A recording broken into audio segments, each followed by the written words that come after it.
thick layer of coal dust covers the furnace, coloring it pitch black. A lush layer of coal now covers your skin, sinking into the wrinkles. Your hands look ancient. Maybe you could paint something with this coal. Leave a cave painting for future archaeologists. No, that would be stupid. Still, it's good to have this dirt on you. Real men wear coal for makeup.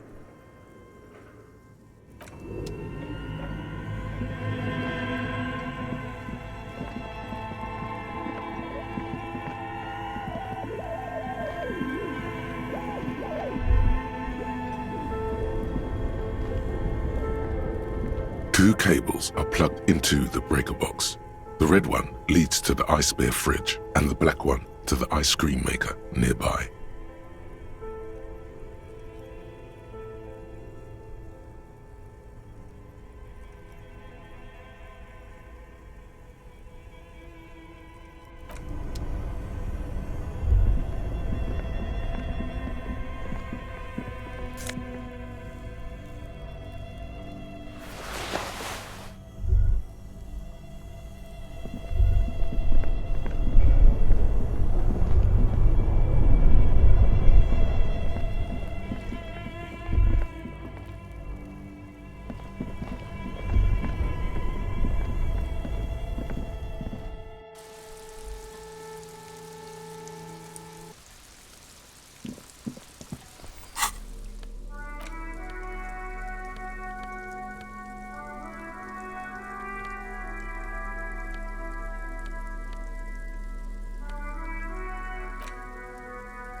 Droplets of rain fall on the white on blue police livery of the motor carriage. Do something important? Something murder-related? There's always something important. Doesn't mean you can't take a moment to admire this piece of machinery. Even at a standstill, the unibody Caprice Kanema looks sleek and dynamic. The cabin is tilted frontward to give it a more aggressive, hunched look. Someone has waxed it recently.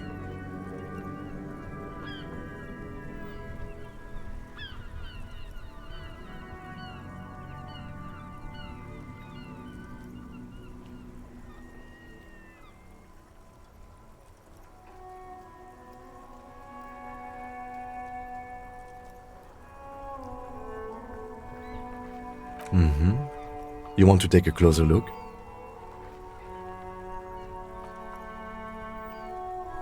$130. I reckon that's a 7-liter V12 there.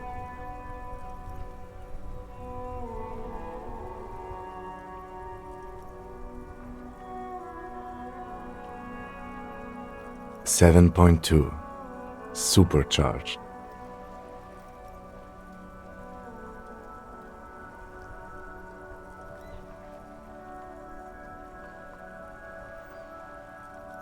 Yes, an extraordinary machine. It's nice and all, but why so modest? Put some zing into it. Flare it up. Slam it down. It's a bit girly right now. Fit it with some proper off-road components.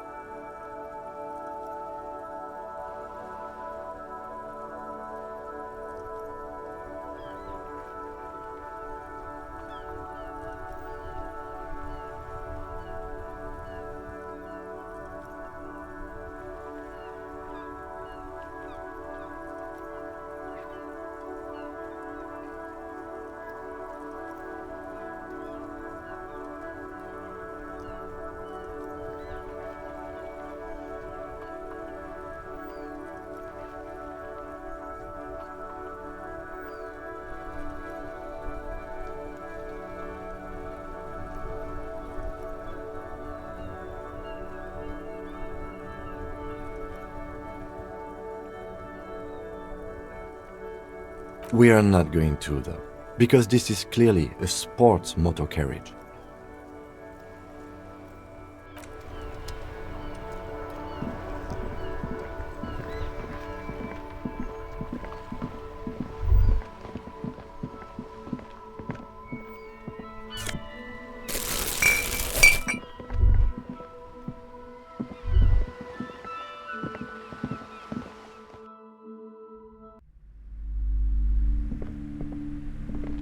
What have you found? And also, do buy the books. There may be teachings in them. A novelty dice maker? Well, spit it out. Why does she need the dice? For some kind of sorcery? Sometimes they use the ankle bones of sheep.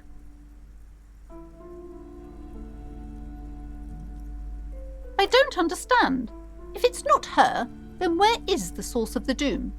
How did she explain the curse? Before you say anything, ask yourself, is the woman really able to withstand the truth? She's squeezing on the pendant too tight, a drop of blood in her palm.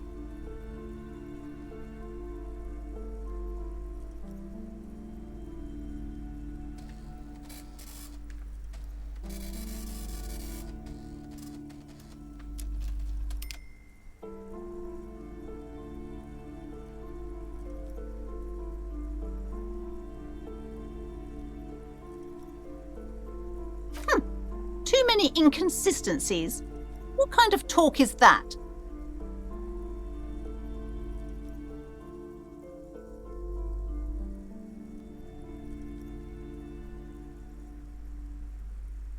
Yes, because her business consists of the psychic leech that's been feeding the curse.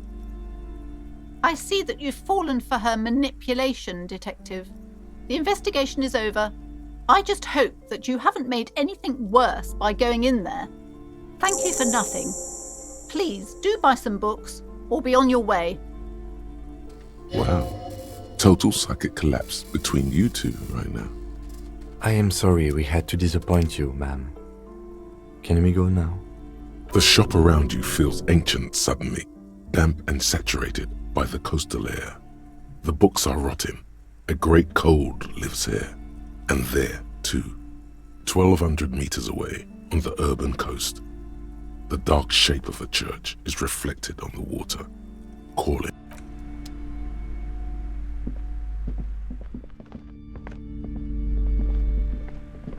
Hi, Ace Detective.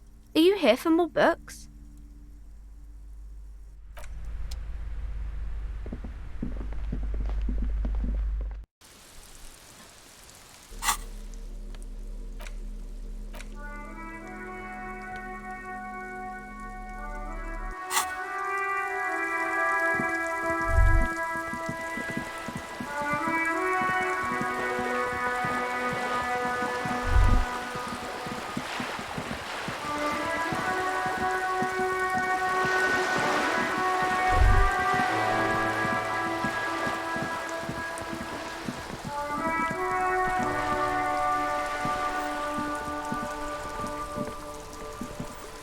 Have you no shame? whining about your back every time you bring out the measuring tape. René, you're a man with a fork in a world of soup. Please, let's just try to enjoy the game, alright? Look, in his hand, going into his mouth, the sandwich. It's hauntingly beautiful. I'm trying to, but you keep breaking my concentration. You're old. I can see that. We're both old. Now stop grabbing your ass like it's a girl. These manly men are playing balls. This is a ball game. Grab a ball and play it. Don't ask questions. Shoot first. Ask questions never.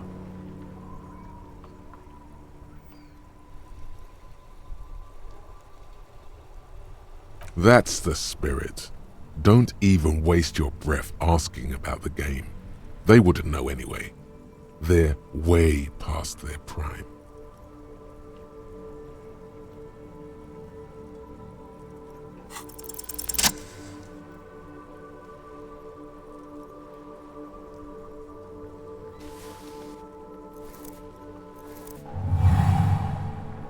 You are immediately surprised by the ball's lack of weight. No matter, you'll make it work. God, this is right. You feel the familiar tremble of excitement and adrenaline that precedes every victory. Time has frozen. A chilly breeze ruffles your hair as you stand there, feet firmly planted. All sounds, smells, even the wind, everything fades until the only thing left is the union of man and ball. West, in the Grand Couronne area, a sharp overhand left from Arsène-Luc Edelbrock sends the Samarin heavyweight champion, Kostya Miasnok Kostanica, flying to the mat. The crowd goes wild. Revachol loves her heroes. The cold metal ball is surprisingly smooth against your neck. It has a pattern on it, probably a sponsored ball. Yours would only be covered with bumps of learning and scars of victory. Already your muscles are adjusting to the weight, the nervous system calibrating, until you and the ball have merged into a single entity. The man ball is ready. An embodiment of pure motion, a fine-tuned locomotor running at maximum efficiency. Behold the fear and confusion reflecting in the eyes of the two feeble geezers. They are in awe of your superiority. You are a god to them. Some would still say you're a cop, but I guess we're beyond that now.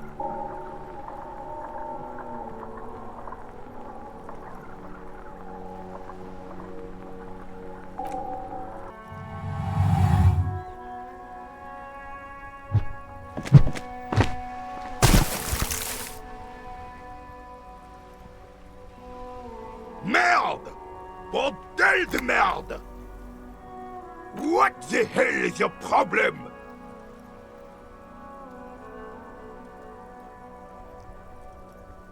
I don't care if you are a cop. You do not just ruin someone's game. It's so goddamn disrespectful. A man his age getting worked up like that? Better watch that blood pressure. You vandalized our game, son. We can't play pétanque with 5 bull.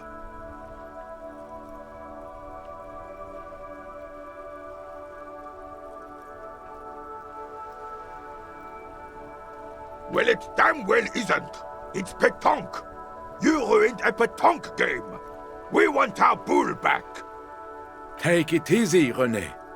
This is just a misunderstanding, isn't it, officer? No harm done. Of course there's harm done, you orange slug. You owe us a goddamn bull.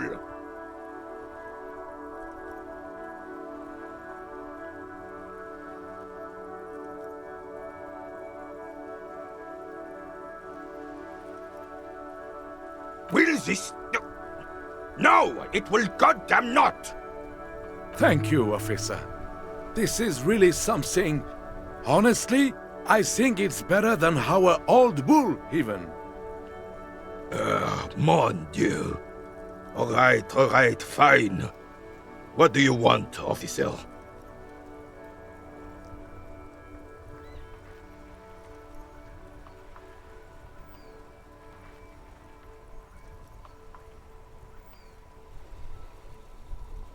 Yes, the Debardeurs Union pays me to stand vigil during the night. Not out of any political allegiance, mind you. I'm an old man. Don't sleep more than a few hours every night anyway, and money is tight.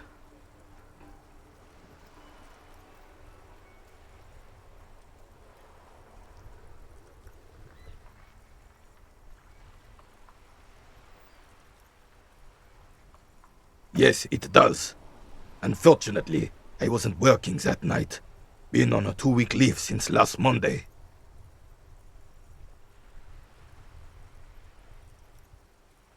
No one. The boss has been unmanned since last Monday. There's no other guard. It's just me. No one has been guarding the container yard since last Monday. Yes. It's not actually an issue. I mean... Look, officers. The container yard doesn't actually need a guardsman. Never had one before, René. Monsieur Claire had that booth built specially for him. It's mostly decorative.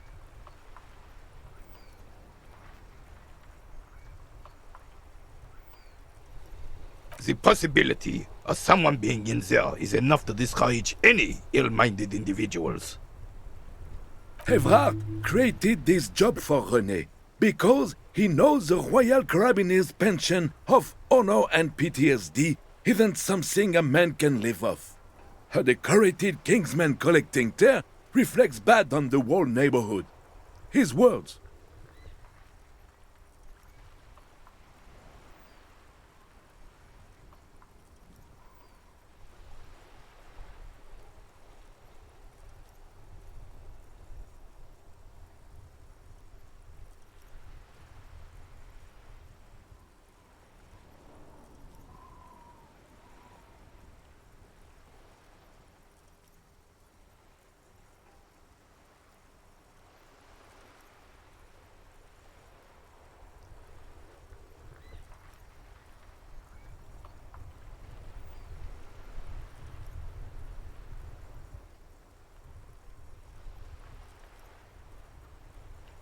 Look, officer, can we conclude the topic of my guard booth now? She is nobody. This is none of your concern, and I refuse to discuss my private affairs with the RCM. The lady is Jeanne-Marie Beaulieu, and she sure as hell wasn't a nobody.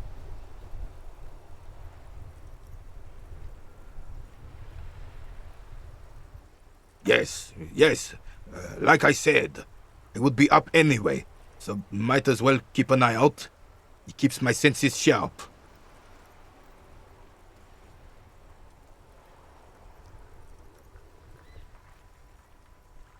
Unfortunately, I don't. Unlike most of the locals, I have no qualms about assisting law enforcement, but this affair has passed me by completely.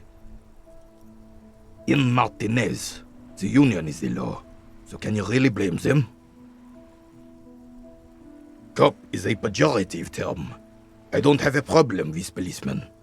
On the contrary, I admire the effort to bring order to our streets. If I knew, I would not be afraid to tell you. I simply don't. I'm an old man, not a coward. The daily business of the riffraff no longer concerns me.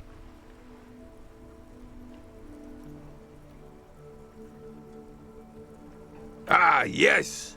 King Philip III, on his steed. A reminder of what Revachol once was. Oh, absolutely. At the mercy of a cocaine-snorting tyrant who emptied the treasury so he could sleep on a bed of gold. Cocaine? Cocainum? Sounds like our kind of king. And just imagine what kind of cocaine a king would have had. A superpower! feared and respected. A testament to what this country can be under the leadership of a true king. Someone who knows how to rule. Decisively, without fear of offending the sensibilities of the frail and weak-minded among his subjects. This is something the insurgents never understood.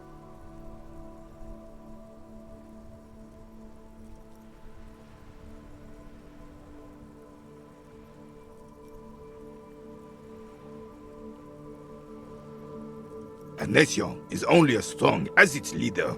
That's why it was such madness to try to... Don't get started on that again. What happened, happened. The carabiner doesn't reply, but his entire being communicates unbreakable resolve. No one and nothing can change this man's mind. He is as rigid as they come, still in that antique uniform. It's a symbol for him. Right. Yes. The terrain here provides an interesting variety to a familiar game.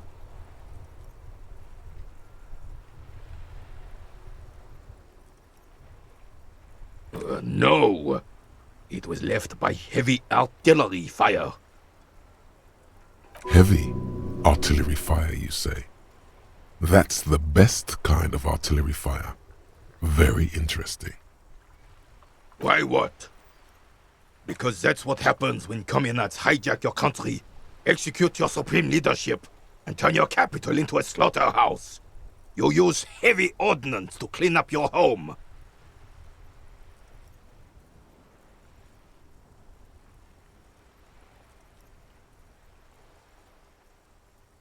Sadly, no.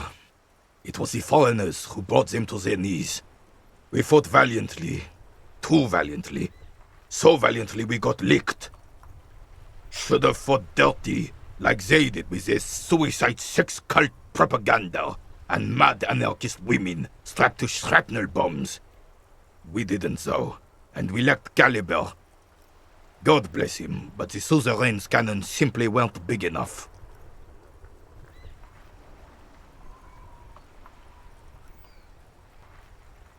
Because this place is a damn beachhead. Had to soften the commies up first. Yes, the military coordinated amphibious landing to take back Revachol. Martinez was used as one of the 3 footholds in Revachol during Operation Deathblow in 08.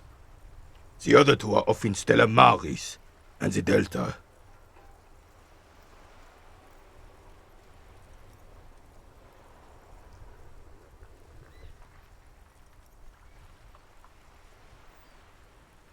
This here is Blood Ground, where Coalition boots first made landfall and cleaned those rabid dogs out.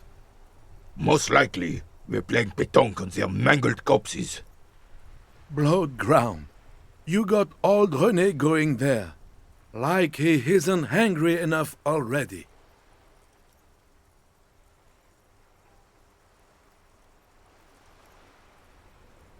Don't get me wrong, officer. I hate those foreign dogs, but the enemy of my enemy and all that. They're the lesser evil.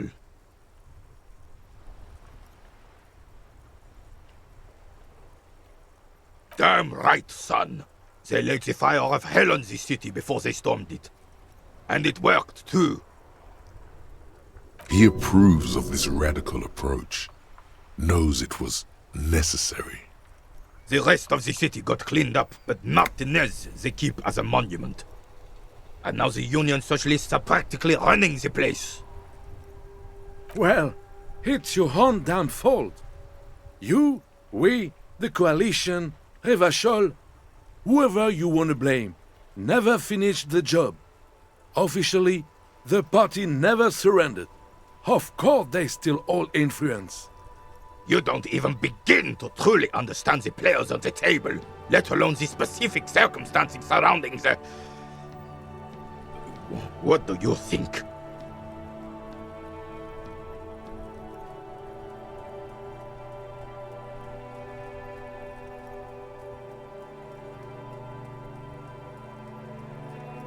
I'm just so damn sorry it had to be the coalition. After 8 years of fighting those hyenas, boiling cats for food and drinking piss in the mountains, I would have preferred if the Right Honorable King Guillaume returned through Revachol, or even if that damn clan Frissel had risen from the grave and led us. Sadly, that was not the case. Instead, all that is just, holy, and beautiful in the world was wiped away, and now it's neon signs with toothpaste ads everywhere. Foreign influence peddling garbage and stupid music on the radio. This is just what the commies wanted. This was the plan all along. This is what they wanted to replace the role of the suzerain with.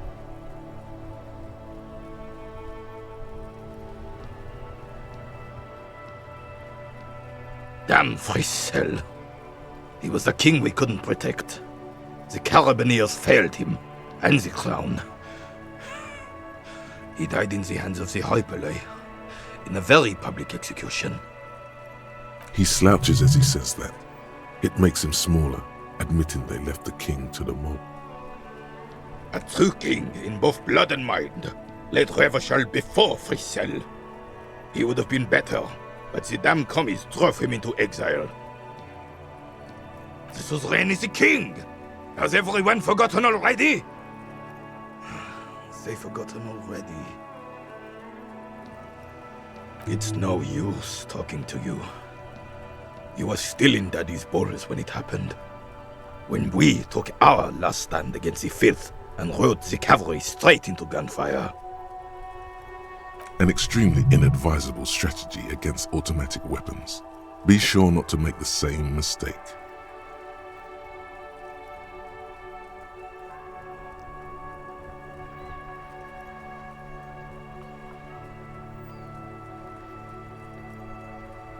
It's a Belle McGrave, 4.46 caliber, breech loading, Revachol made. Good weapon, accurate and reliable. His moves are quick and precise as he first checks the weapon, then aims it at the sea. This man knows firearms intimately. This one's inoperable. The bolt spring is missing and the mechanism is jammed shut. Still a beauty. Where did you find her?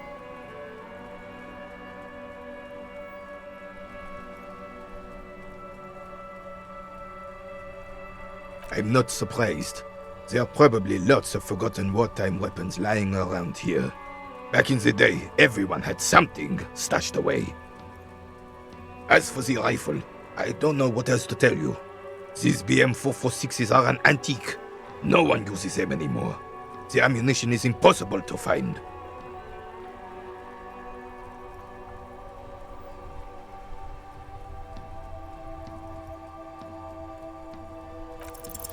All you observe is a veteran refusing to let go of the past and his old uniform. This is not uncommon.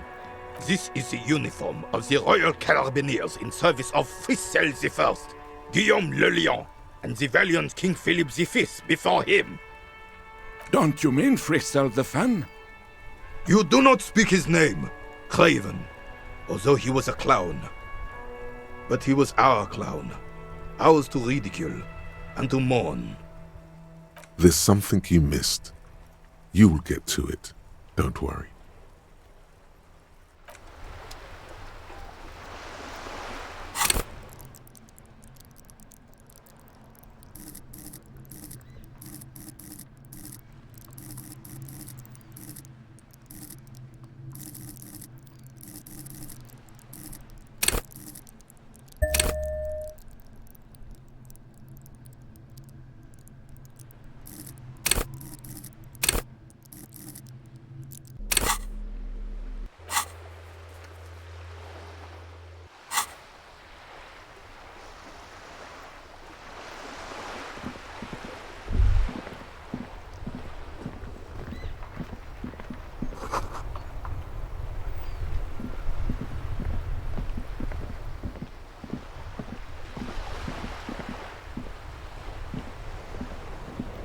I have really outdone myself. This is divine. Yes, that's what you need, Gaston. More padding on that fat arse of yours. I hope your heart gives out. René, it's a little pleasures. Life doesn't need to be a struggle. Hello, officer. How might I be of assistance on this fine day? Oh, sweet Jenny. She was the finest woman in all of Revachol. Maybe the entire world. Do not defile her memory, Gaston. Let her rest in peace. His tone lacks its usual intensity, like he doesn't feel he has the right to speak on the matter.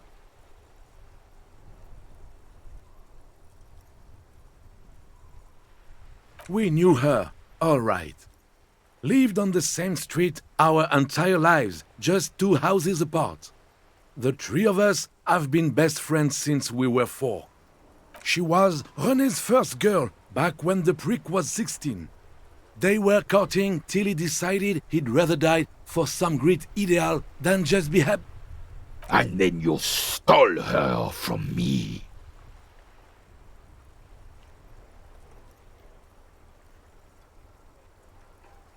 Well, technically, you stole her from me, because we'd been pretty close ever since you two had that falling out over the ink you spilled over her pretty yellow dress.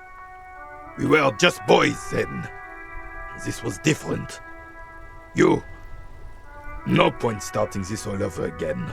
For the 1000th and the first time. Especially when we have company. Officer. She died of pneumonia 2 winters ago. It was a quiet passage, peaceful. René and I were both by her bedside when she... Died. No use sugarcoating it. Won't bring her back, will it now? departed. Until the very end she couldn't decide between us. The most indecisive woman I've ever met. A quick grimace of pain passes over René's features, but he immediately regains control. His face now a dispassionate mask again. She could never make up her mind about anything. What to have for breakfast, favorite color, or which one of us to marry. She was always leaving one of us for the other, but never long enough to actually get married.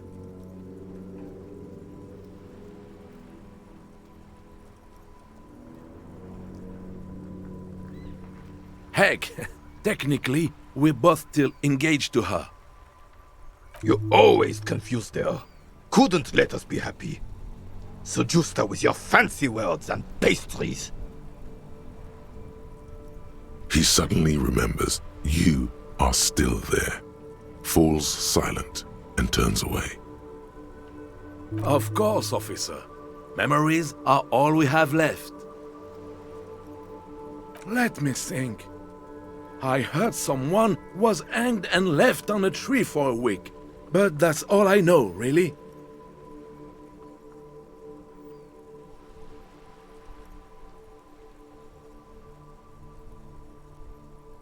Of course, officer. I mean, let me think. I heard someone... No, officers, I'm sorry. And I really would like to assist. You are both good guys. I can see that. Then help them, you wimp. You have plenty of shoulder with the gauche caviar in the Union. Someone must know something. I wish I could, but I just don't know anything. I always keep my nose clean and don't gossip. Everyone knows and respects that. Respects? I'm not even anyone. Of course he's holding back. His mouth is so full of Union prick he can't even speak properly. Can I at least finish my fucking sentence before you piss on it? Is that okay, René? I'm not anyone important in the Union. I just know Evrard. Everyone in Martinez knows the Clare brothers. I taught these boys human studies and history in the gymnasium. Gymnasium. I love that word. What do you know about history, You never witnessed history, only heard about it years later when it had already moved on. You don't know history. The old soldier mumbles something under his breath and turns to face the sea. The blind leading the blind doesn't even begin to describe it, is what he said. Let's try not to get caught in a crossfire. Lest we leave riddled with bullet holes. This animosity is ancient. Oh, in many ways, yes. Like an honorary member. I attend meetings and parties, help with little things. Everard, Edgar, and the older debarders all know me. Not in the technical sense. I don't have a vote or a membership card, but Everard keeps me on the payroll, just for the little things. Of course he's not a member. He's not a member of anything. I knew that. He's a Weservein. Turns to where the wind blows and tries to look important. I hate this socialist rabble, but even siding with them is better than living your entire life on the fence. Never committing to anything. Pick a damn side already. Writing work mostly. Occasionally, he needs something written, and I happen to have a way with words, people say. Oh, nothing official, I assure you. Just essays for the newspapers. About Martinez and how things are and how they could be. Everard and I have these long talks where... Well, he tells his little penman exactly what to say. It's commie propaganda, plain and simple. You should be ashamed of yourself. No, thank you. For being consummate professionals. You'll have this case wrapped up in no time.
There's a pile of cheap sunglasses in a small box, a variety of shapes and colors.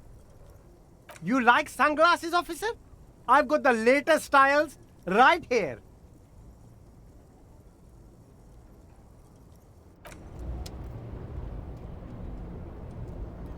You see a Samaran street vendor surrounded by a motley assemblage of goods.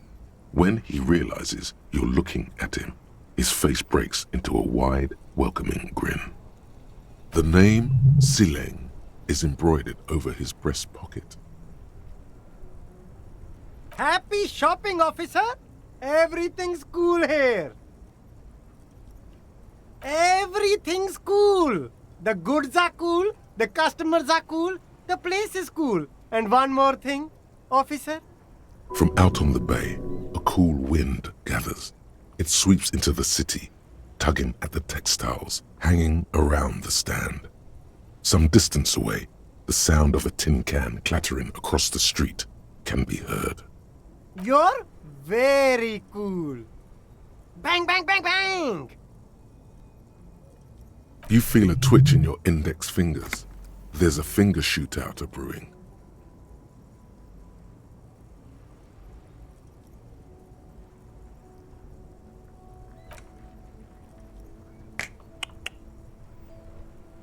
Don't shoot, officer! Have we got an arrest here or just a shakedown? Even better. It's like a shakedown, but somehow legal. This is civil asset forfeiture.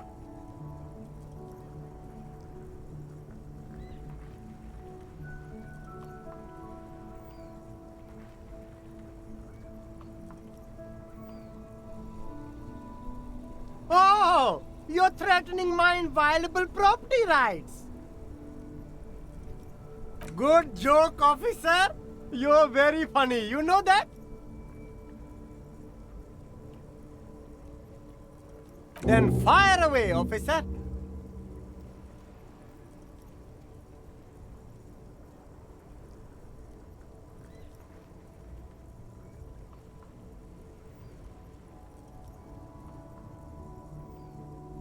You mean these delicious pre-packaged shelf-stable meal kits?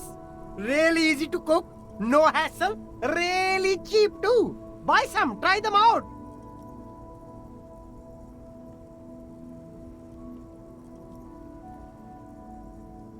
No problem here, officer. I get all this from one of my suppliers, an extremely reputable guy. Wait. Humanex. Humanitarian aid.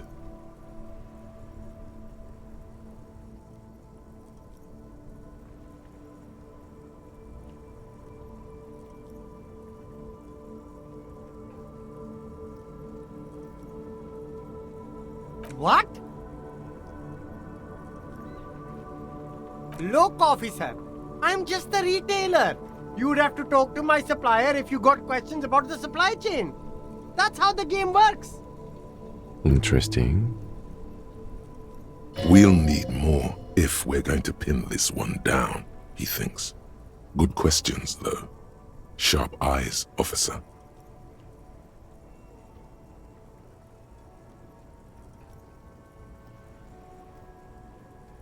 Me? It's a boring story, officer. Who cares about the past? I'm all business now. All Revachol. Very sharp, officer. I'm Serais, from the Sigai province of the Serais Empire. The apricot suzerainty, you know? The apricot suzerainty is what the Sigai archipelago is commonly known as in Revachol. It's a bit of a fraught term, I'm sure you understand. No, apricots come from Sigai.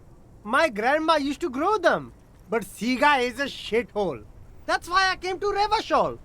Here's much better for an independent entrepreneur. Less laws. Speaking of, why not support an independent local entrepreneur?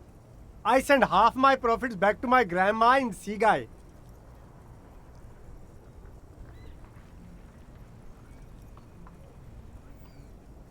Only the coolest goods in Revachol. I've got sneakers, speakers, extremely comfy pants too. Try them on right here. No shame, only freedom.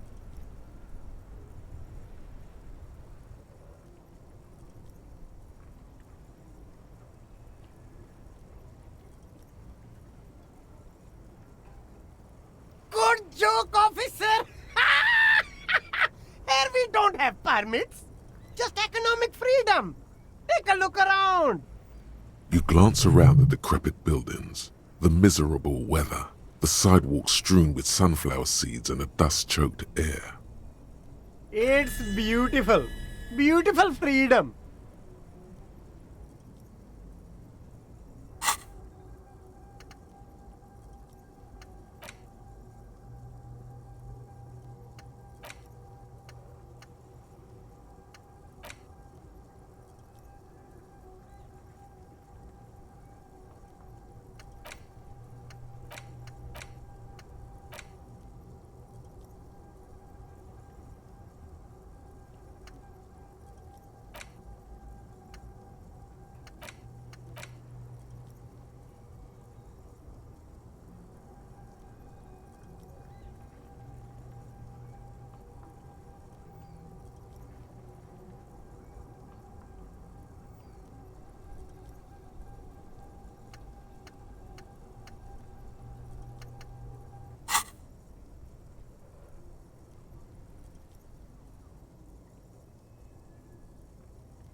It is, yes. Anyone can set up their shop whenever they feel like it. That's right! No permits, no bureaucracy! That's why this city and its law officials are so cool! Hyper cool! I'm an entrepreneur, officer! I've got sources, buyers, suppliers, distributors, manufacturers, wholesalers, all extremely cool and above board. Anything for you.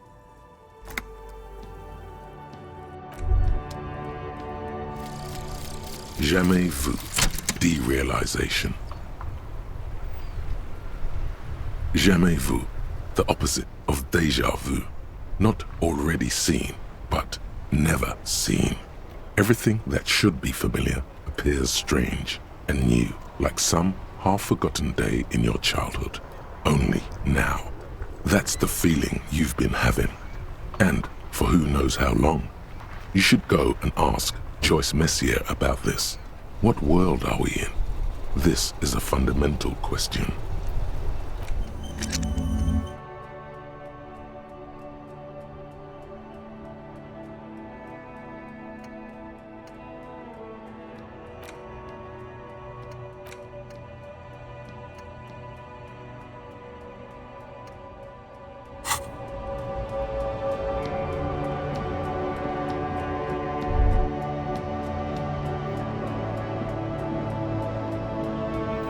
Shine on these sunglasses lasts a lifetime, officer. These are all boring. Boring third-rate ho-hum sunglasses made of cheap Syrahese plastic. The kind of plastic that melts in the sun. These are all first-rate sunglasses. Premium design, superb material, very cool, UV resistant. These will definitely keep your eyes safe and cool while doing your dangerous police work.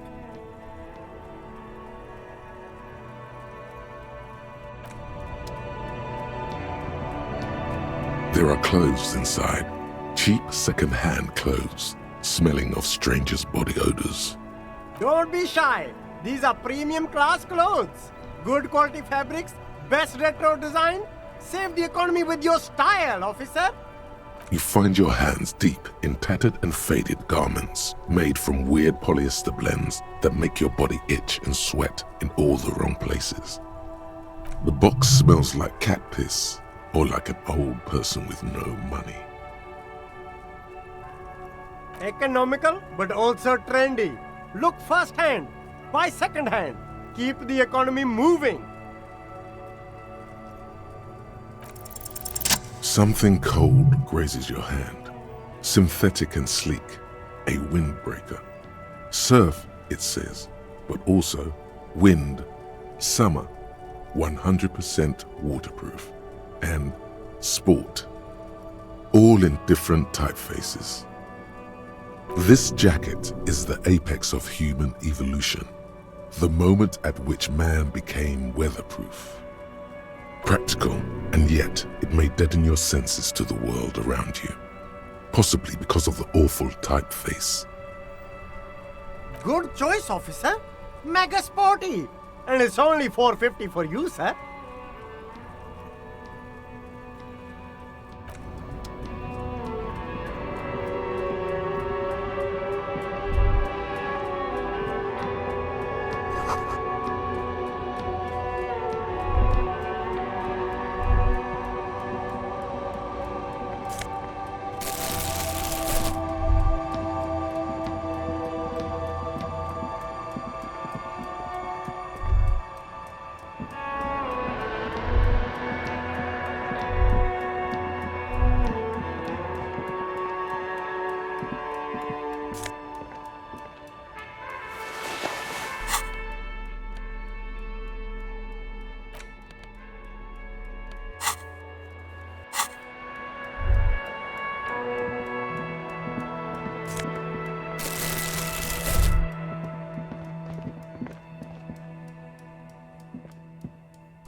G'day to you, officers.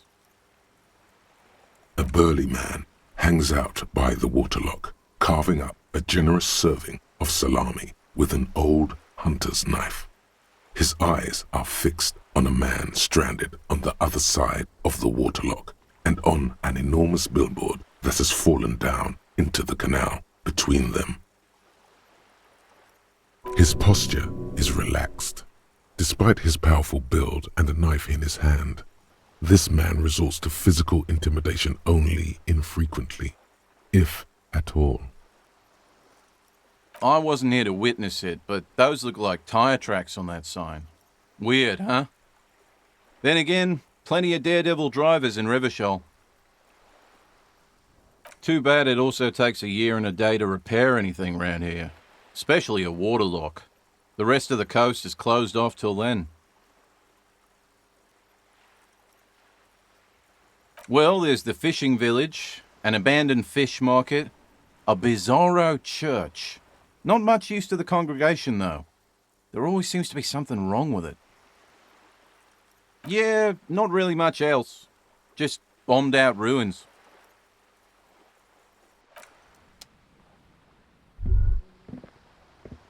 A couple of indicator lights are missing from this control panel. Loose wires dangle from the now vacant holes. In the middle is a lever. Beneath it, a small metal plaque. This panel usually closes the waterlock, turning it into a bridge that lets you cross the canal. But there's a crashed salmon and butter sign in the way. Pulling the lever probably won't do anything.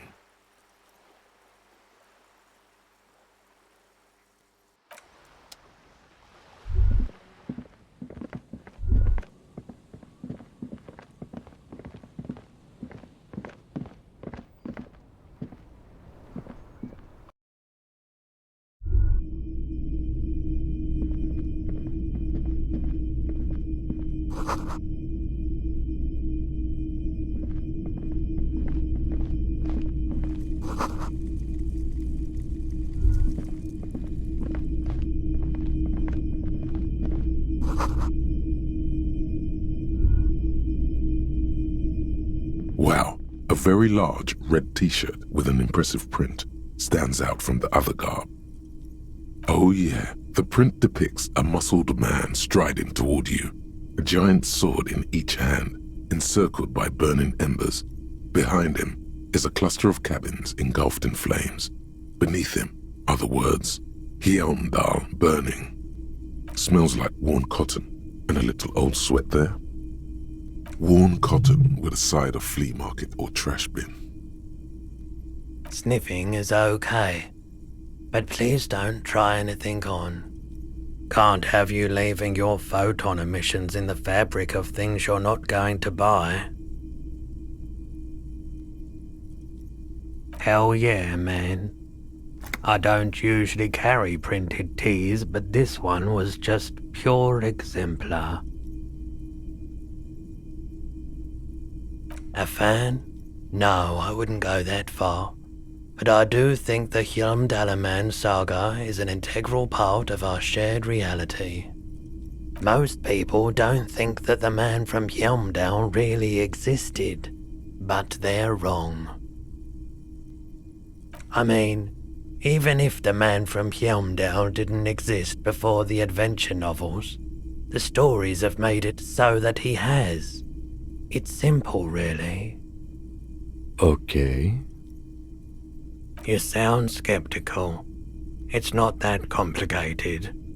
All that's required is a more robust understanding of cause and effect.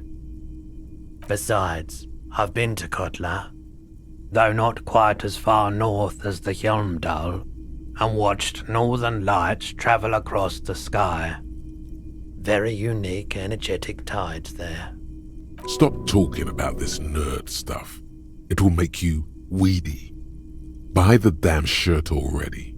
It's powerful. 2 real. That's dirt cheap.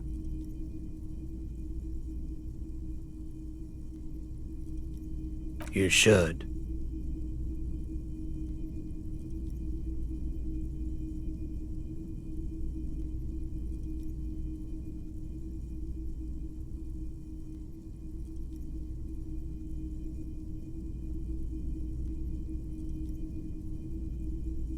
Welcome to Hjelmdal, officer.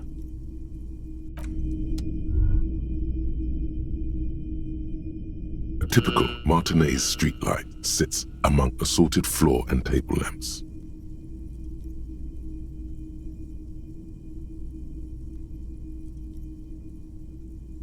The light pole has been carefully cut, and the wiring has been redone and attached to a standard indoor plug. The light buzzes faintly, but persistently. Yes, officer. As you see, it's in perfect working order. His manner is casual, but his speech is careful, measured. He wants you to know that he has nothing to hide. It was brought to me to be altered. We are not here to investigate the theft of city property. You have to admit it's rather clever what he's done with it. 700 real. A bargain, I dare say. A bargain? No, it's not. He's trying to sweet-talk you into buying trash.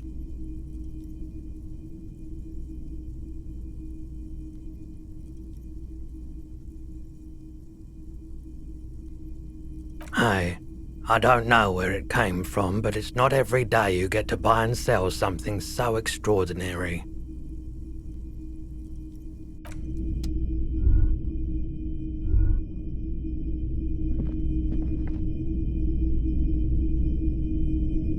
The boomboxes on the shelf look well-loved and well-traveled. Chipped, dented, they stare at you with the unblinking eyes of their tape reels. One especially catches your eye. Deep gold and amber plastic with a big old handle on top. A classic boombox that says, Stereo 8 approved. Just make sure it works before you buy it.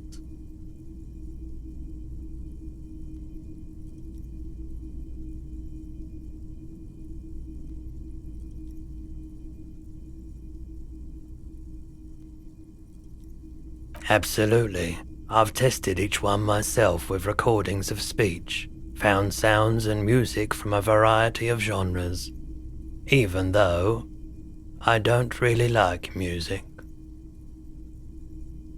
Is the Harman Welsh W2, made in Vespa, designed in Seoul, plays all reel-to-reel formats, 2mm, 8mm, 12mm. It's even got a little radio in there. It'll set you back 12 real.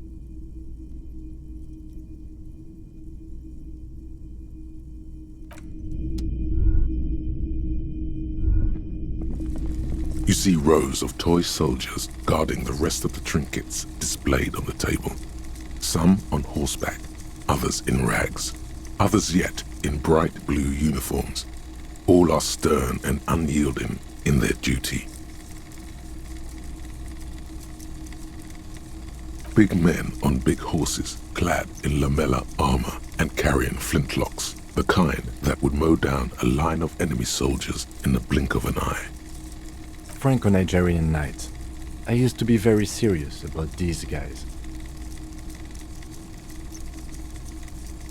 A long, long time ago.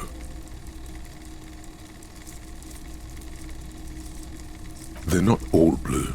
These figurines also wear gold coats and caps, complemented by orange trousers. They are variously posed, wielding swords and rifles with bayonets.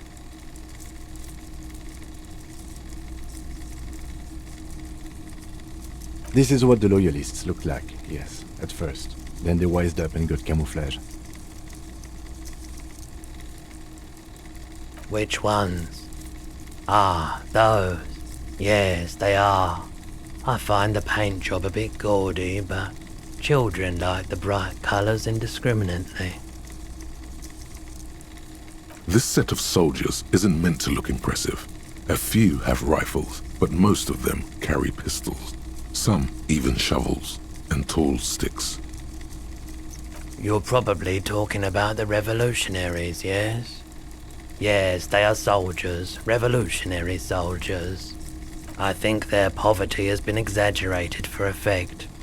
When you place them next to the royalists, it doesn't seem like they could possibly win.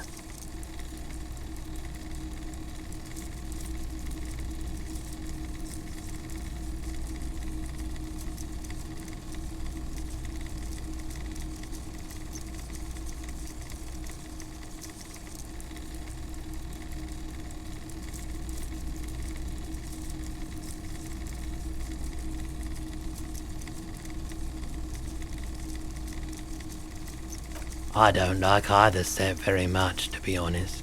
But there are many parents among my customers. Why? What's this? A headless man riding a horse? A headless man wearing futuristic tracksuit trousers that say found. Oh, that's the Headless Phone Rider. The Headless Phone Rider. It's an urban legend about a man who rides the streets of Revachol sporting a fawn tracksuit. As you see, he's missing his head. 50 cents. Bargain priced. I'll throw in the tiny cap too. I think he's looking for it, or something. That part of the story has many interpretations. Did I mention that this figurine is supposed to be lucky? Always carry it with you.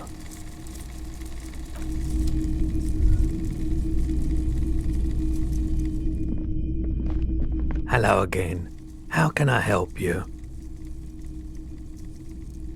I doubt it, but I can try and answer any questions you may have. I do my best to keep my distance from all manner of butchery. Bad for business, bad for everyone. No one likes to see what you have to see every day. The pawnbroker's gaze is already fixed on the dancing colors.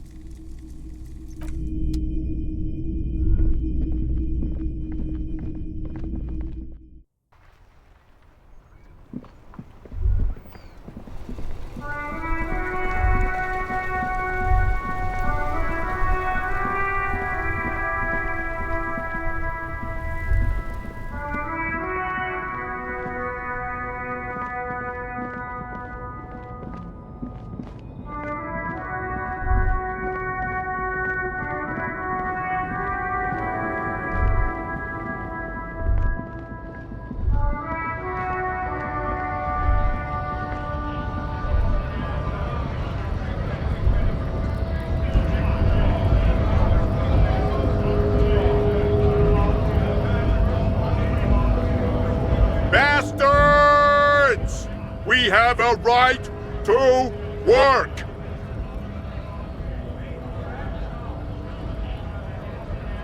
Hold up and stay frosty, everyone. Cops are here. You here to fuck with us? Beat the honest worker down. Good. We're fighting for a cause here. Right to work! Right to work! Besides, we're not that different. It helps if people see us talking, cops and strikebreakers together. Shows authorities are on our side. Builds confidence.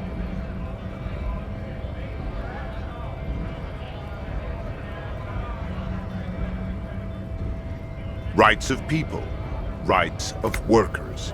To have gainful employment. To make a salary. And feed their families. Maybe you should ask them the questions. Like, why we're not allowed to make a living here. Shame on you!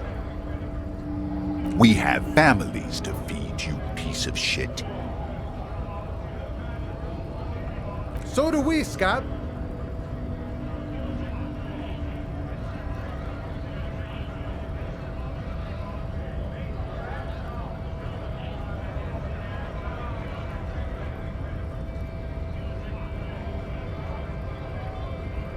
Honest men and women with rights to work, to be useful, not toys for corporate interests.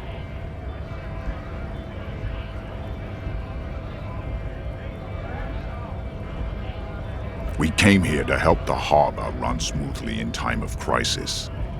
If union fucks don't want work, they ought to let in those who do want work. I have a question. Why do all these men follow your leadership? You think they follow because I'm big and loud? No. They follow the rules of the market, the rules of the economy, because they were, Given a job to do! We were promised work. We'd be in there, working, if the bastards hadn't shut the gates.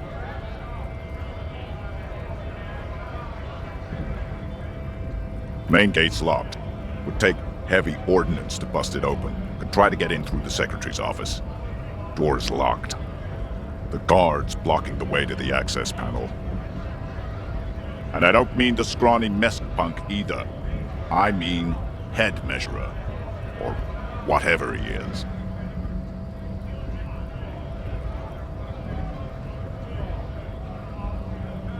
Huge Seminese guy standing up there on the overhead passage. Won't let anyone by. The access panel is right behind him. Bad. Standing on a narrow bridge, he's got a strategically advantageous position. And he's trained. I don't know how the Union has a trained killer up there. But that one's no joke, and my men are tired and hungry. They're workers, not fighters. Why don't you go arrest them instead? I'm sure they've done plenty of criminal shit. They have that look. It would be better for the neighborhood if you went home, at least for now, if you can't get in anyway. No! They will give up eventually. Or get drunk. Leave the button unguarded. Then we charge.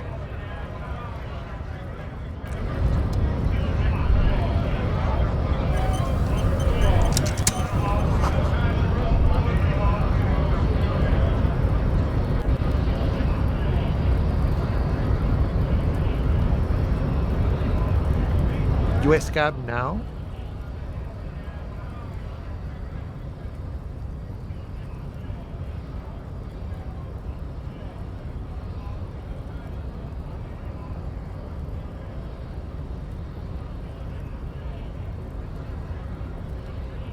A kind of a worm, content with mere survival. They come, they want to do our job for shittier pay, screwing over both themselves and us. Everybody loses.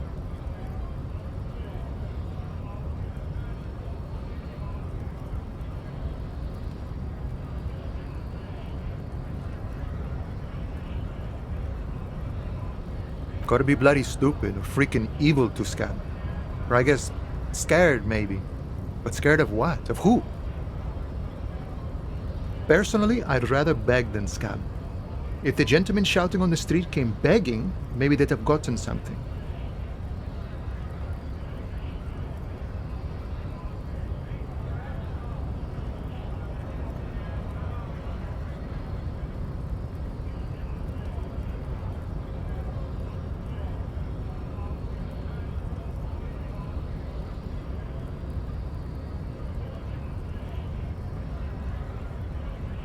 We've explained the matters, but they don't listen.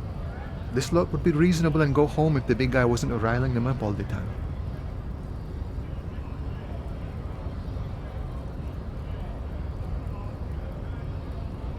I was just messing with you. No one's ever seen a cop scab. Imagine, you cops going on a strike, but then another cop comes in and says, "Let us cop for less money." Speaking of, what brings the RCM here? To the wild north? Come to see the strife?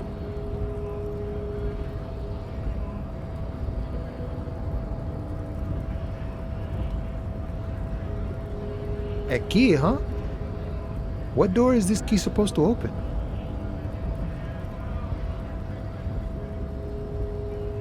Oh, say no more. I got you. I got that key right here. And let me tell you, it's mighty good of you to help us out during the strike. Working class solidarity, as they say.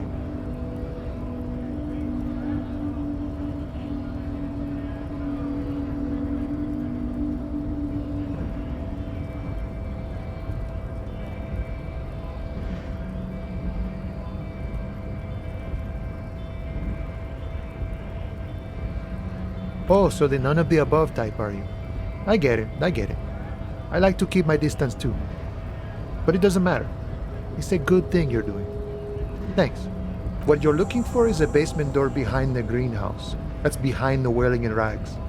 That's all I know. Our organization is what you call compartmentalized. Means we keep out of each other's business. Okay, but where did you get the key from? The janitor gave it to me. Nice fella. We talked about life and things that really, truly matter.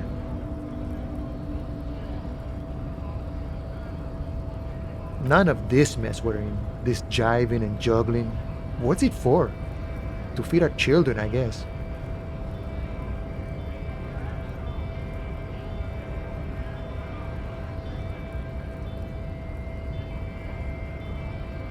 I'm more of a philosophical dock worker.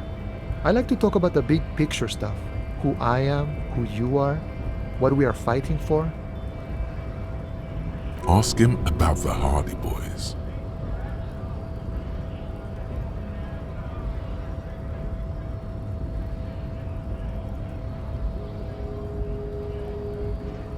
Los Ardis? They're an independent militant group. A bit too high-strung, but it comes with the responsibility. They're sort of like you. Preserve the rule of law and all that. Except it's Everard's law. But really, they're just like you. Is he actually comparing you, an officer of the law, to some neighborhood vigilantes? The man whispers a jaunty tune. A coastal breeze ruffles his hair.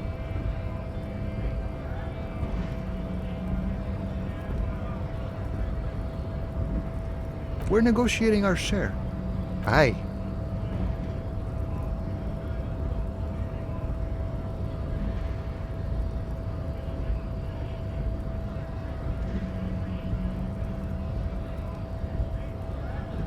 This stuff, they already covered.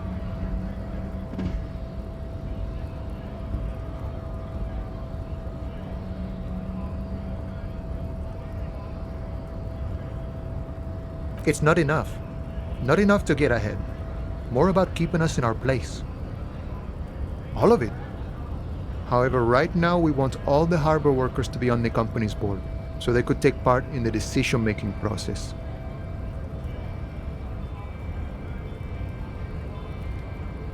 I think it's best you make up your own mind now that you've met him. In my eyes, he is a capable organizer and a decent businessman.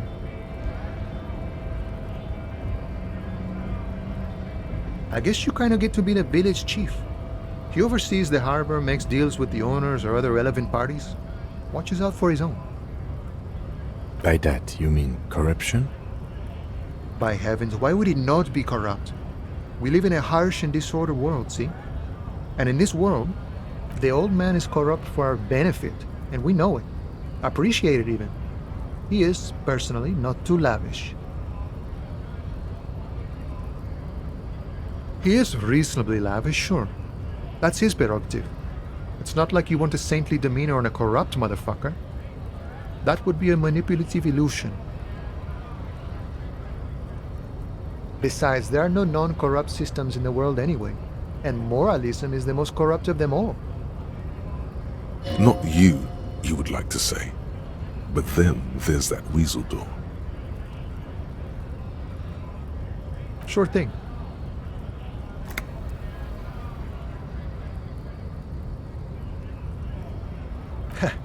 The little boy had it good on his promise. To get me into trouble. To sick the pigs on me, pardon the choice of words, not mine. What happened? I was asked to look into that armor situation. Official union probe, you know. Track it down, see who took it. Did you? At first I thought, why not? Maybe the pieces can feed the strike. Buy us a few more days under the sun, you know? So I went to this boy. He said he'll make me his prison bitch. He's got eyes everywhere, the cops in his pocket, and he's the king of Jamrock. Serves me right for doing menial footwork. I dropped that probe right then and there, and it still got me into trouble. One bad move is all it takes.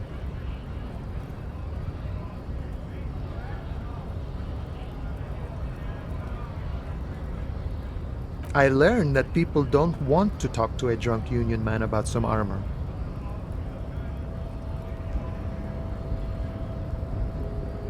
What else?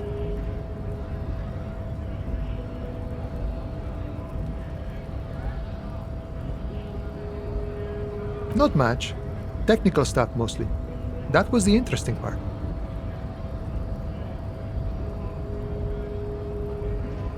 I did some research into this armadura. Let's say I have friends at the library. I didn't get into the material science, just how it comes off. How does it come off? In parts. 4 in total. The helmet was the first to go. The kid says he tore it off and kicked it into the sea. I believe him. The boots were still on the guy last I saw. Too hard to remove.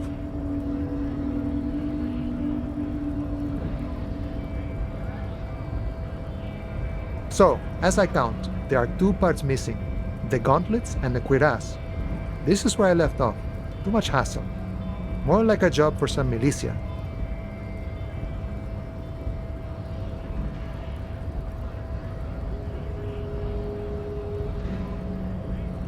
Oh, they're just gone. They don't exist anymore, if they ever did at all. Forget about them. I did.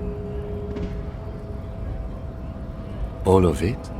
There are junior officers out there, eager to prove themselves. I would leave some for them, but okay. Let's find all of it. And Mesquite is epic then, all across Martinez. I hope it will be a real bonanza for you. No problem. If you see that kid, thank him from Call Me Mañana. Thank him for showing me the way. The mercenary, eh? Who could have killed him? That's indeed the question. Why even do such a thing?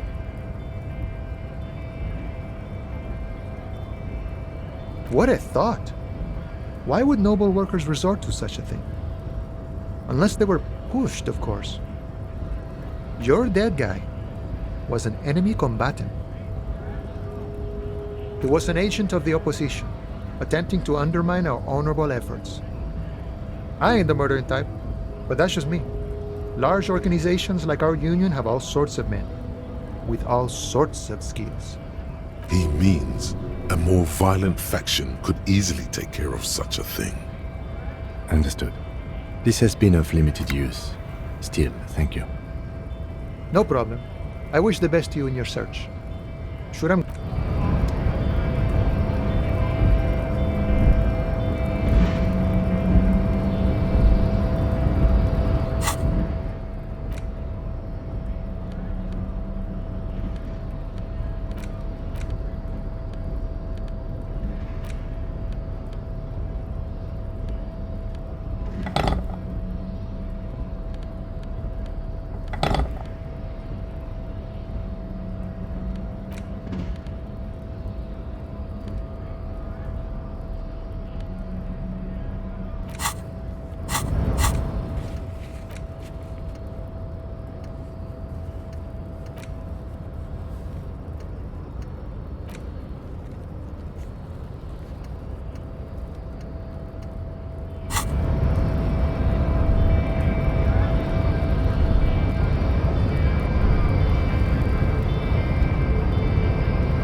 Nobody betrays your degeneracy.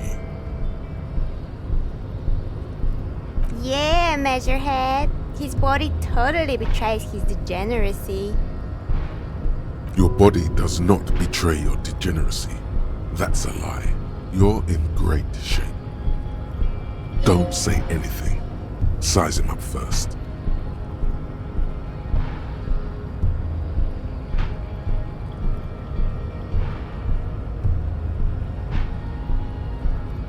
Are you admiring my morphophysiology?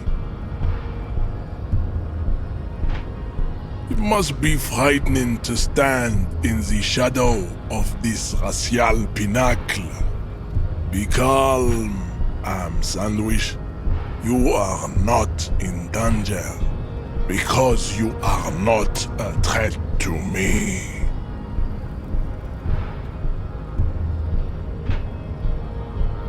What is this androgynous display of sexual maturity? You hear your heart pumping, fast and irregular. Your joints ache and you feel old, but still alive, somehow. Stop it! You are embarrassing yourself in front of this woman and your pedomorphic friend. This display of weakness may appeal to older women with a stronger maternal instinct, but it is a liability here on Battlefield Martinez. Jean-Luc, his body is betraying his degeneracy pretty hard. Maybe you can ask him to leave.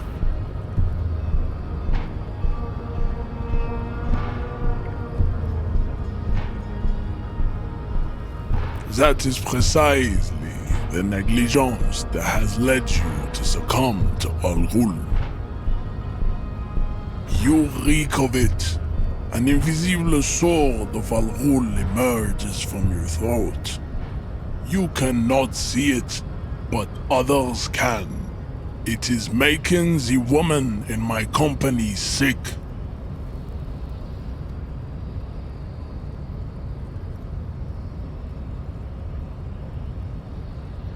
Yes, Al Ghul. I doubt it, my microcephalic race servant. Your mouth moves, but the one who speaks is Al Ghul.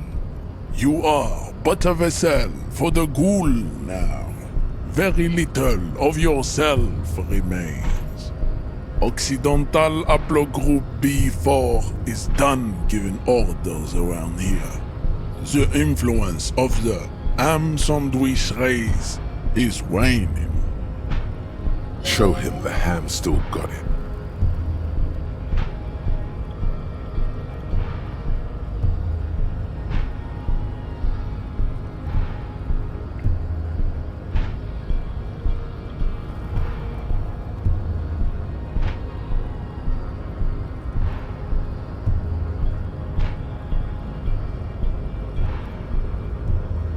Willingly calling yourself a ham sandwich, how far the Occidental Haplogroup has fallen.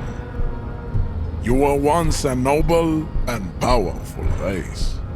You gave the world eugenics, electricity, and powerful weapons of war like missiles and aerostatic aircraft. You made great gains in metallurgy, race theory, and statecraft. You dominated lesser cultures, like the deformed Hemians and the inexplicably potato-obsessed Khoikos. But now your ascent to the genetic summit has halted. You are obsessed with sadness and with frivolous pop culture. You will be superseded. Isn't that right, babe? It is, baby, yeah. You know it.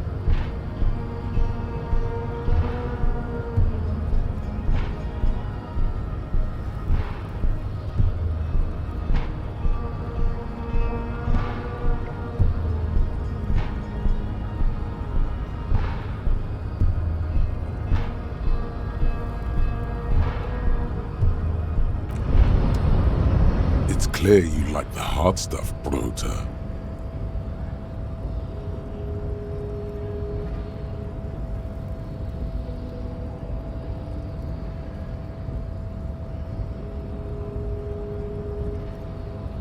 Lower intestine.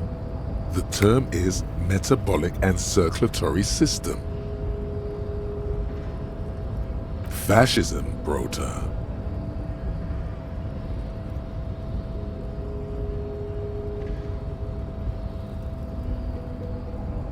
Many things, but it's mostly about trusting your gut. Who does your gut tell you is the source of Revachel's problems?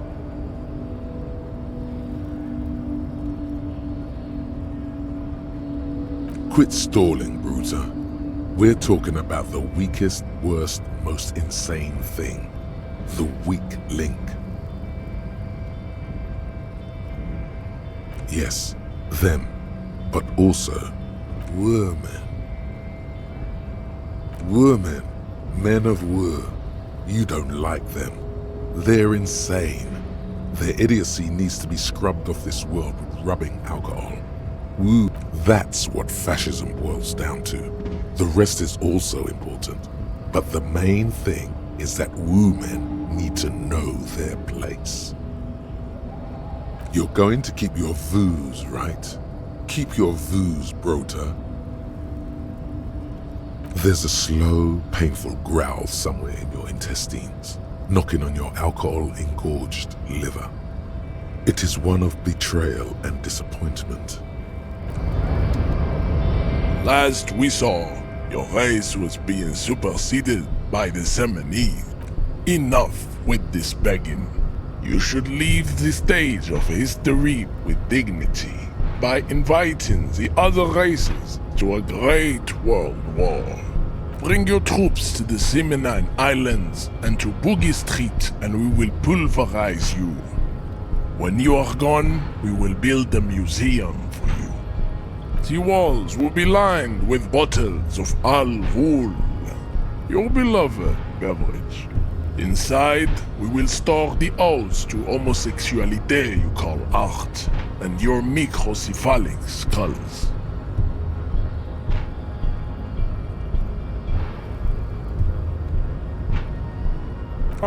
Don't be vulgar. White or not has got little to do with this. The race enigma runs much deeper than that. There must be some friction there. He's keeping it well hidden, however.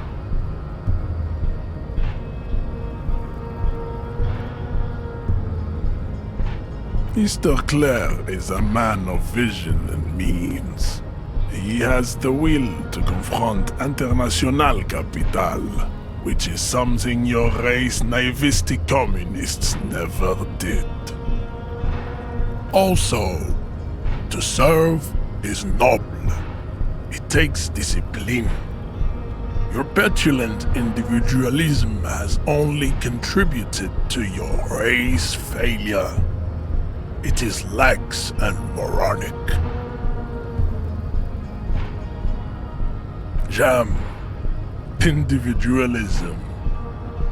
You have gotten these ideas from degenerate youth culture, have you not? You have picked them up from rock and roll songs? Offshoots of the Seminese people invented disco while having sex under the influence of cocaine.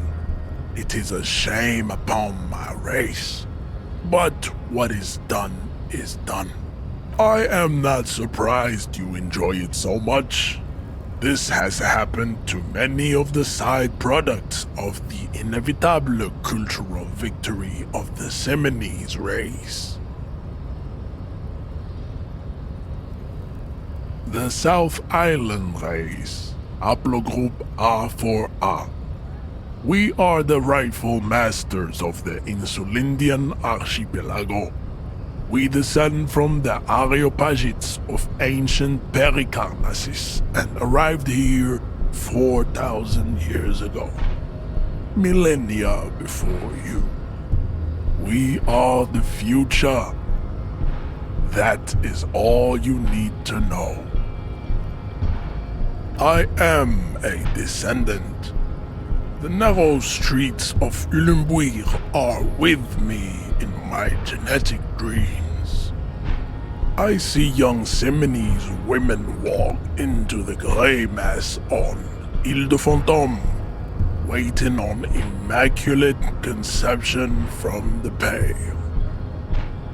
No, I have heard about it on the radio. I'm from Couronne, and no, it is not just in Revachol. The city is central to the Simony strategy. Spreading through its trade networks, our culture will dominate the world. You have heard enough about our phylogenetic secrets for today. You have extinction to come to terms with. Think upon it.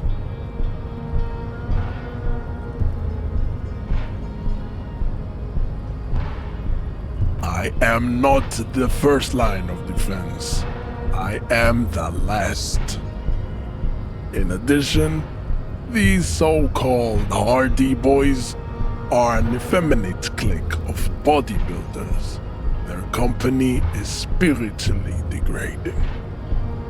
The hardy manlets are on the pay of the company. I answer to the union alone. And I do this out of race heroism. Finance is an alien concept to the Simonees. Now leave me be. I must luxuriate in the company of my woman. I think this racist is better than the last, but the next racist will be the really good one.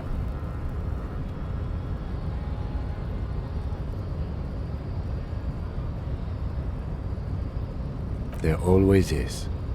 Race is reality.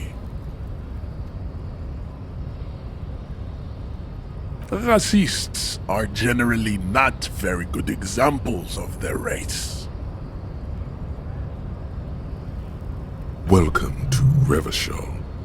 You hear him yell at a redhead woman visiting the fritter nearby. I am not like them. I am craniometric perfection. I have taken the trouble to permanently draw a phrenologic grid on my skull and features. This should dispel any doubt. True, that is a noble cranium, but you got a hard noggin yourself. You exhibit forward projection of the jaw, indicative of schizophrenia and sexual inaccountability. From a purely aesthetic standpoint, the dimple in your jaw makes you look like a baby. This is not craniometry, just an observation. It is impossible to see any more of your bone structure. It is covered in the ravages of Al-Hul. From what remain of your features, I can see fleshy lips, baldness of the head, and long arms relative to lower limbs. This leads me to conclude you are not a police officer. You are a common criminal, an offspring of murderers and sailors from Sur-la-Clé and Vesper, and possibly even the degenerate sheep herders of Ubi. Your racial heritage is uninteresting. It is the same as all Revacholians. Your parents and their parents made the decision to reproduce while under the influence of Al-Hul. That is the only reason you are here. He's right there. It's almost impossible to get it on unless you're both drunk. It's too scary when people are sober.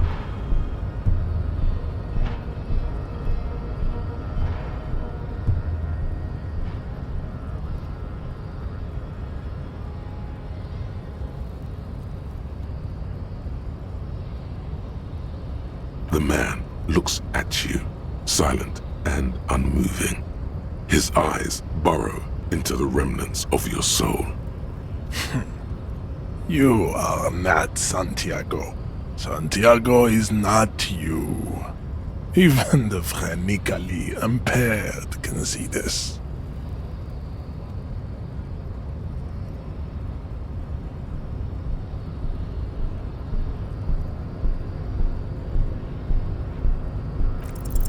Ask what kind of races there are first.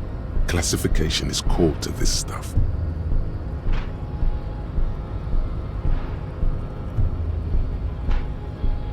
Do you?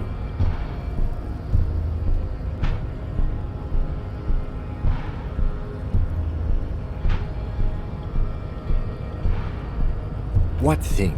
We already got in the harbor. You just want to hear about races, don't you? You are obviously a liberal, Sailorite. A polyculturalist. I can see it from your love of microtechnology and your sartorial choices. Do not deny your friend the truth you have denied yourself. There are 3 categories of race. Type A, the heroic races. Type B, the servile races. And the vile CF race cauldron of pederasty. Which one do you need education on? Those are the Simonese, the Areopagite, and the Occidentals, excluding the Maun, of course. The Maun are riddled with eczema to the point where they find it impossible to smile. They are all lactose intolerant, a common result of inbreeding. A receding genetic pool has led the Maun on reprehensible street parades in Maun cities like Stadskanal and Vredefort, wearing wooden clogs on their feet and little green tassels on their hats. You know them by the names of their nation-states: the Oranese, the Gotwaldians, and the Königsteiners. My people simply call them Maun. The Maun are proof that you can have too much Occidental racial purity and tassel-centric culture. Inbreeding has led to a lactose-intolerant subrace whom no one can take seriously. Colorful tassels are, let's be honest, not a good sartorial choice for this century. You might want to avoid wooden clogs too. The Vespertines and Messenians of Vesper and Messina, the ancient Meteorans of Meteo by the golden Pisantic Sea, the Suren of Sur-la-Clé, and even the North Königsteiners, all have type A race propensities. The other large Mondial civilization, the Mesk, are too yellow and oleaginous to count as a heroic race. True, they are violent and expansionist, but they have a glandular problem. Overproduction of sebum. Sebum is leaking into their brains, making them listen to El Mariachi music and eat toxic minced meat-based food, which in turn only produces more sebum. As proven by the Maun and the Mesk, Occidental type A is in retrograde. The Simonese and the Areopagite are on the ascent. The indigenous people of this, the Insulindian archipelago. The Simonese inhabit the southern islands. The Areopagites are the master race of the Ilmaran deserts. The Simonese are descendants of the Areopagites. We came here during a heroic migration from Ilmara to Ansuland, thousands of years before the lactose-intolerant Maun-ridden Occidentals discovered this place. The Areopagites are sleek, long-headed. The Simonese are powerful, mesomorphic. The former is an immutable progenitor, unchanged since the Super Isola of Pericarnassus. Ancient brains rest in their slender skulls. The latter is perfected and adapting. Together they form the Simeno-Areopagite or Simeopagite super race. That is all. There are no more type A races in the world.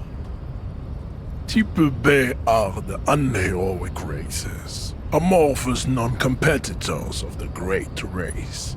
The Khoikos and the Vacholier, they are mud-colored people. To an untrained eye, the Khoiko appear white and pinkish, like a ham sandwich. But look into their eyes and you will see. They are of an distinct muddy color, and so is their skin, unhealthy, sweaty, and ashen. Pinkness is a racial quality that has to be earned through centuries of advanced ballistic warfare and cultural domination that the Grad people have undergone for drinking al-Ghul and smoking the degenerate tobacco herb and for eating potato. The Koiko, the countless micronationalities of Grad, are all inexplicably obsessed with potat. The only thing they like more is dividing into microscopic ethnostates, like political amoeba. Revacholians, halfway between Type A and the racial cauldron. Two mixed to know right from wrong. You tried your degenerate little revolution, which was the single greatest failure committed by humans in our 82,000-year history on this planet. Is it 82,000 years that we've been recording history? You have very little idea of what is happening, but that seems a little off.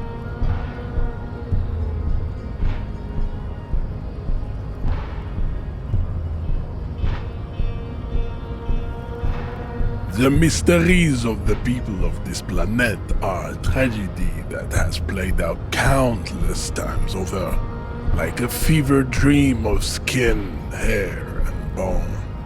Wake up, naive Chespius.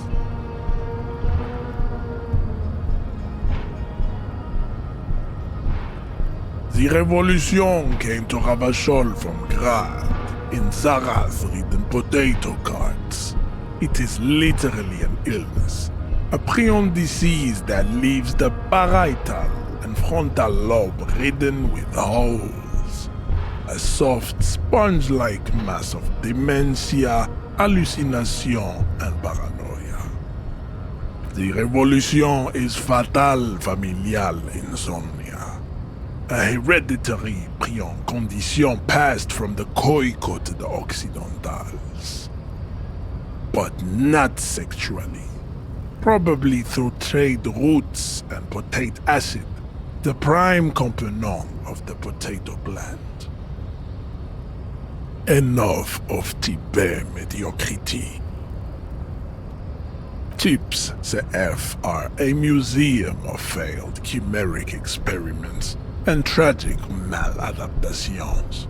They are tortured creatures waiting to be put to sleep. Your morbid interest in them worries me. Lesser races like the mosquito, a grotesque mixture of a masked woman and a Semenese man. Only possible if the mother is masked and the father Semenese. The other way around, they fail to produce offspring. The mosquito is born sterile, like a donkey. All they have left is to ride customized motor carriages with hydraulic suspension, listening to aggressive El Mariachi music to vent their impotent despair. Then there is the Simino Koiki Chimera. Are you sure you wish to know of the Simino Koiki Chimera? The Koiko, as you know, are very servile, especially when they meet the rich man. Racial scientists have toyed with the idea of crossing the Semenese with the Koiko to produce a super worker of Semenese strength and Grad servility. This will never happen. The Semenese and the Koiko may have similar interbreeding problems as the mosquito. We will never know precisely. No Semenese man could maintain an erection in the suffocating potato stench of a Koiko woman, or Koika. But enough. It is cruel to entertain ourselves with the deformities of Type CF. Were there any able-bodied races you needed education on? You understand nothing. To solve the great race enigma, you have to first ask yourself, what is the race enigma? You have not even worded the mystery, let alone solved it. Lost, though, buckled away at the last gate. This is why your haplogroup will never rise from the ashes. Now, I need to luxuriate in the private company of my babe. I cannot possibly imagine what else we have to discuss.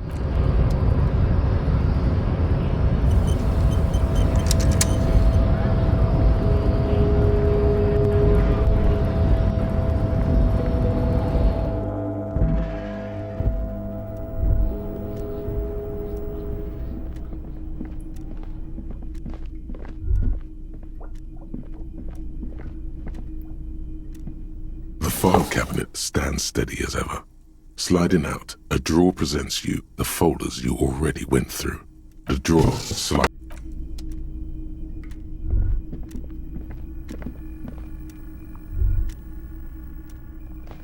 The already familiar cold touch of plastic welcomes you as you pick up the handset. The machine swallows your coin and seems to be waiting for your next move. Your fingers run over the dial pad. 005. That's the dialing code for Revachol. 4952, and a moment of hesitation before entering the final numbers. 993. Calling. Calling. Still calling. Then. Video Revachol, 24-hour video rental. We rent 8 and 10mm film for home use. This is Lamy. How may I help you? The voice of a youngster on the other end sounds as enthusiastic as that of a man walking towards the gallows. Video Revachol is a 24-hour video rental. We rent 8 and 10mm film for home use. This is Lamy. Sir, I don't know. It's a video rental. Maybe you rent videos here. No. Maybe you called to extend your rental period? Do you need to extend your rental period? Let me fire up the machine. Dubois. Dubois. Here we are. You haven't rented anything in 5 years, but you still have a copy of Blue Ocean Hell from November 46. Whoa, not a fun film, that one. It's not an easy watch. After the death of his daughter and subsequent divorce, Ziemsk immigrant Egidius Wojcik tries to come to terms with the onset of dementia. No wonder no one's been missing it. Still, it would be great if you could return it to us. We're on the corner of Voyager and Main. On the corner of Voyager and Main, a large neon sign hangs on the side of a building. Video Revachol, 24 hours. It's raining and there is almost no traffic on the street. A woman's footprints in the mud lead away from the front door. Tiny heels tiptoeing down the road. Beautiful steps, light-footed with a lifetime ahead of them. You look up and the air seems to grow darker. The call is terminated by the other party.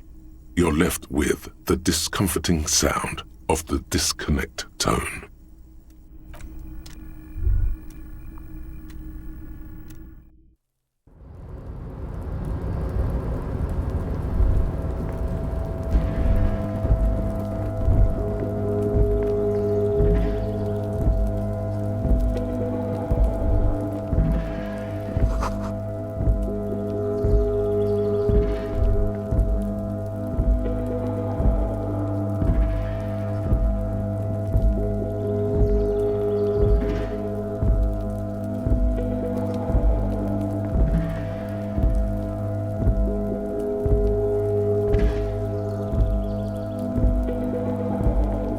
This is the night watchman's booth. The chair is not as austere as the rest of the booth. A thin grey pillow is attached to the seat, secured to the stiles by black ribbons. The drawers are empty, save for old timesheets and receipts. One small box, however, does hold some cheap painkillers. They are slightly out of date. Oh boy, where to start? Elevated risk of dementia, mini strokes, prophet's disease, sudden death, hair death, erectile malfunction, critical flatulence, watery blood, black mucus, uncontrollable weeping, increased sensitivity to La Opera, inoperable joint disorder, total spinal collapse. Don't think about that. Quick, think about something else.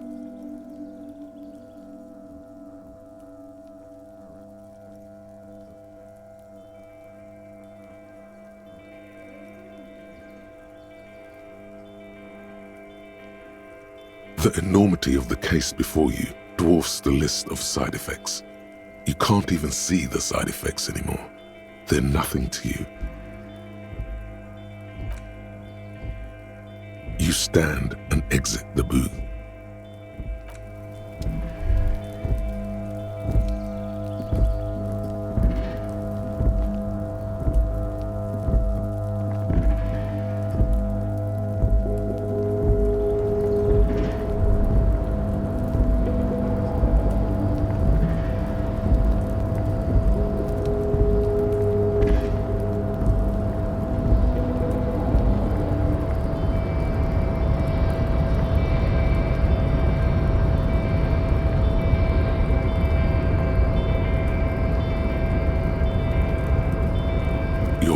Before the cargo container.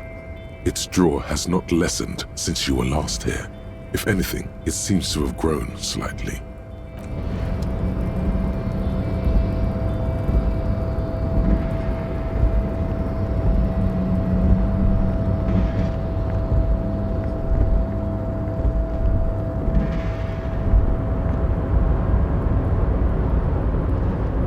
Oh, hey, mister. I knew you'd be back to talk with old Leo here. Yes, I did. Yes, I did. It's like Lady Larice said when she opened a bathhouse in the basement of my apartment building. They can only get so far before they're aching to get back. And lots of folk really did keep coming back. No trouble at all, mister. No trouble at all. It's like that old saying goes, wisdom withers if not shared. And old Leo is always up for sharing. Oh, yes, yes. I leave all kinds of notes for myself. That old head of mine ain't so good at keeping things in no more. I almost forgot about the borscht. Oh yes, I've been taking special whirling borscht to the men every day since the strike started. It's very, very good. Makes a man feel so warm and happy. I feel like I could take on Mr. Renadan's boar dogs every time the lunch is done. Power borscht, huh? Never heard of a borscht that turns little guys into dogfighters. Alcohol, however.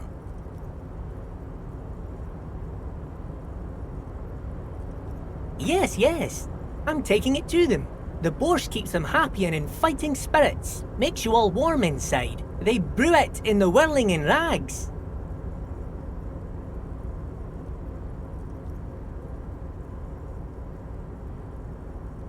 Oh, the whirling's cook. He makes it. Them is always talking with Mr. Manana in that weird language and laughing together. He doesn't speak what we speak. He's from Grad. Oh, sure, mister. Sure. You do that. Yes, sir. He didn't actually understand what you meant, and now he's just nodding along.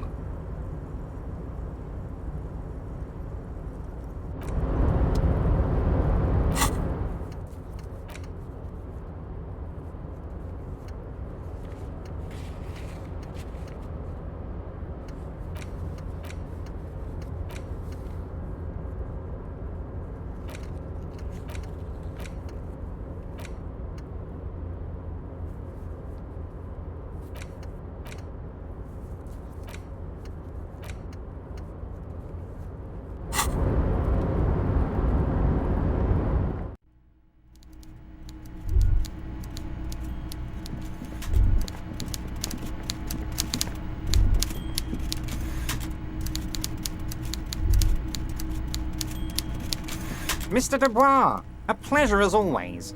You don't have to sit down this time, since you've already sat on that chair.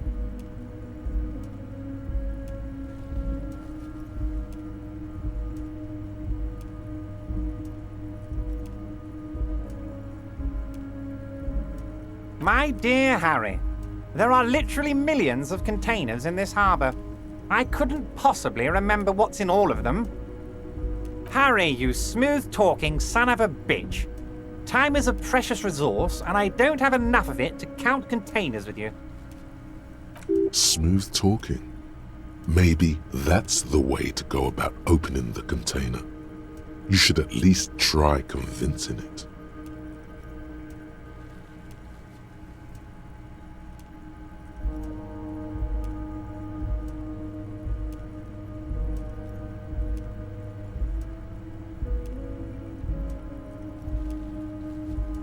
Yes, your lost gun. My best men are on it. They're turning every stone, searching every playground, asking kids, grandmas, everyone.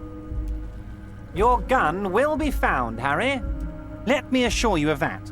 It's just a matter of time and effort. The only way to find it seems to be working with him. He might even be holding your gun hostage.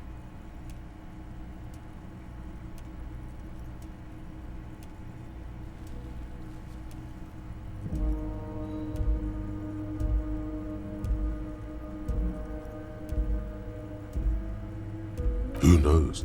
Only one thing is certain. If you work with him, you're going to get it back. And working with him might be the only way to do it. Damn it, Harry.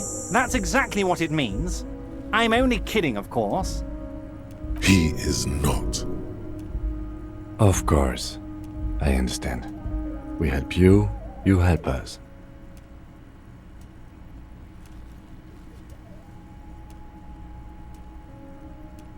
Harry, honestly, I'm just relieved you didn't get a hernia. A man your age...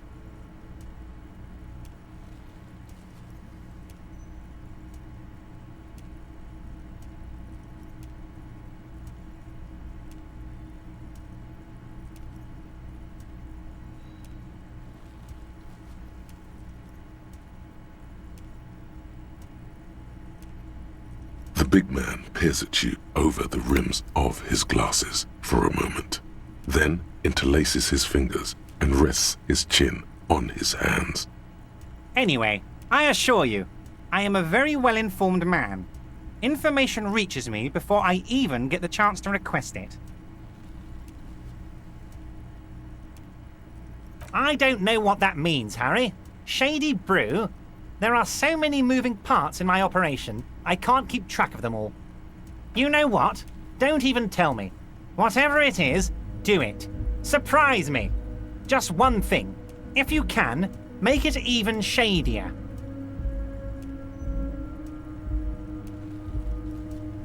Let's hear it, Harry. Of course, Harry, of course. Let's not linger on personal details and amnesia. Oh, that's very nice. I haven't gotten around to her yet. I'm very, very busy, you see.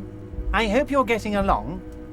One thing I want to make very clear, Harry, is that this is not some kind of union versus corporation situation.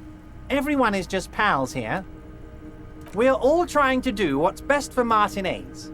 Don't feel like you can't cooperate with her because you and I are such good friends and I'm helping you find your lost gun. I'm not a jealous guy.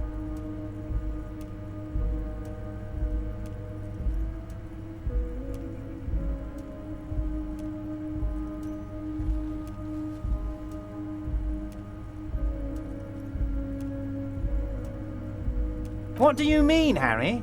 Nothing. I let him go.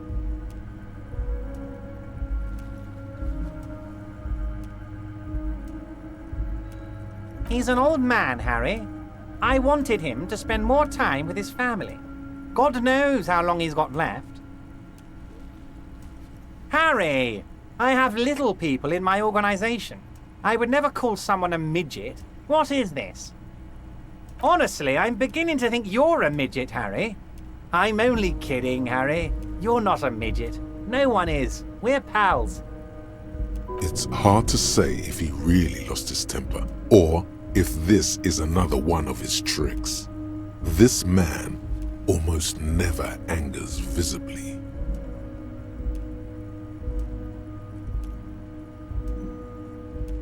Vanished? Harry, the woman left her casserole in the oven and couldn't make it here in time for the voting.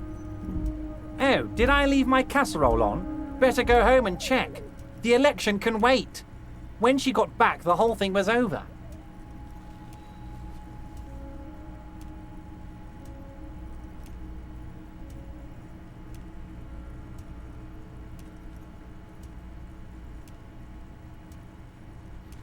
Yes, yes. Low balling, of course. This isn't a casino, Harry. Real people, real livelihoods are at stake here. But everything's a casino for those rich types. His expression makes it clear. This is childish and irresponsible behavior. If she actually wants to see me, she will find a way. Any good negotiator would. And I just don't have anything to discuss with a bad negotiator. He doesn't want to see her. It's as simple as that.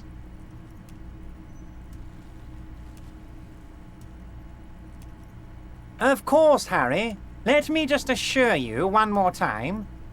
It's perfectly okay to share anything we discuss here with this Joyce. This is a completely transparent organization. I have no interest in what she is doing, but I myself have nothing to hide. Your business is your business, and I respect your privacy. Just remember, none of this is secret. Tell her about all of it. My brother's picture, my singing swordfish clock. Tell her how overweight I am and how I'm helping you find your lost gun. Tell her about everything. Everard doesn't mind. This is weird. Not nice weird, but okay.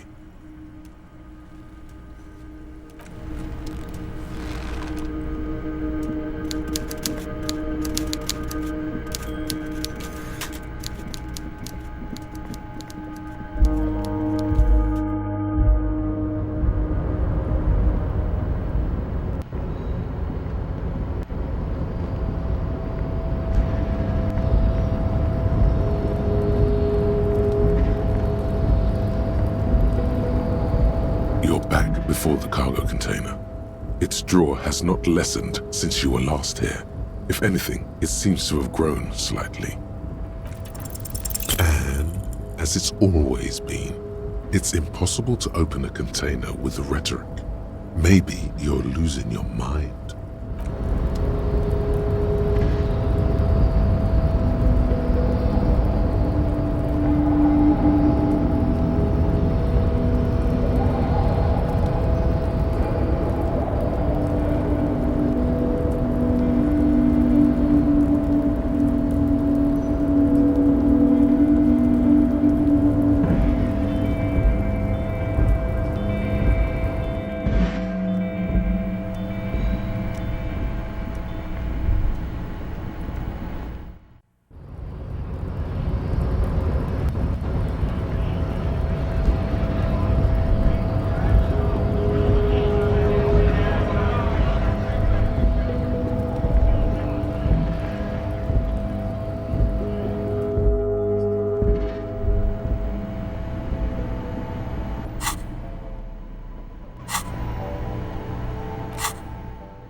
Is this about the questions again? Because I don't really know anything. I don't really know any. Uh-huh.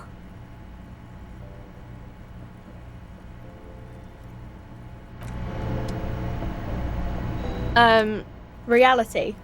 You mean what reality? Economic reality, or? I don't really know anything.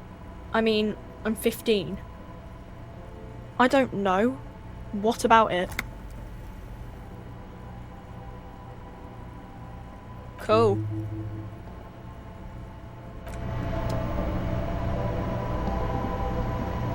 The tear machine stands in the corner. A sign says, 1 bottle equals 10 cents. Your bottles clunk into the machine, and the money appears with a satisfying jingle. You're a richer man now.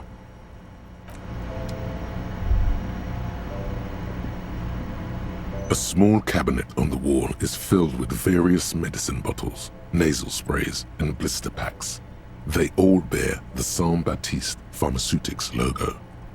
Saint Baptiste, you know, the pharmaceuticals company. Saint Baptiste Pharmaceuticals, the one that sells meds out of Saint Baptiste. That one. There. I don't know. Let's see. Nosafed is a nasal spray. Dramamine is a really good painkiller. Magnesium is a dietary supplement. Hypnogamma is... I don't really know what Hypnogamma is. I guess it makes you feel less shit. It's recommended to use after lots of partying, studying or exercising. Uh-huh.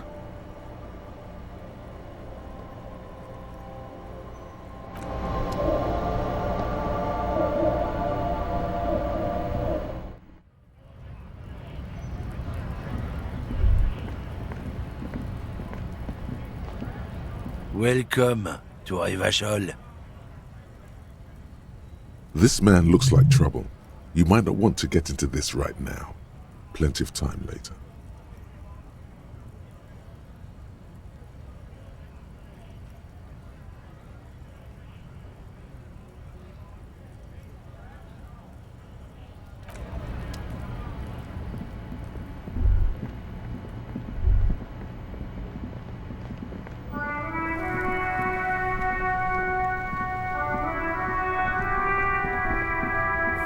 Now it's turning into a kind of a snow limbo, man. What's on your mind? It's like whatever's... Going on strike would probably help you dodge a bullet or two. Anything else? Us lorry drivers. Not my thing. What's better? He tries his best to look...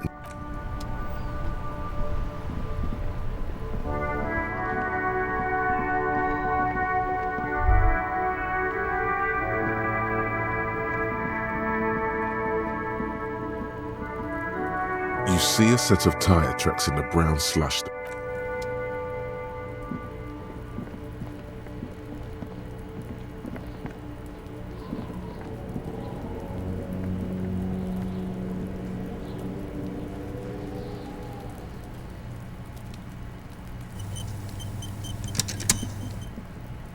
Fuck does Kuno care? You're dreaming, pig. That's not how this shit works. A little. But don't expect anything to change. Don't let him dominate you, Kuno. Fuck his fat ass. So?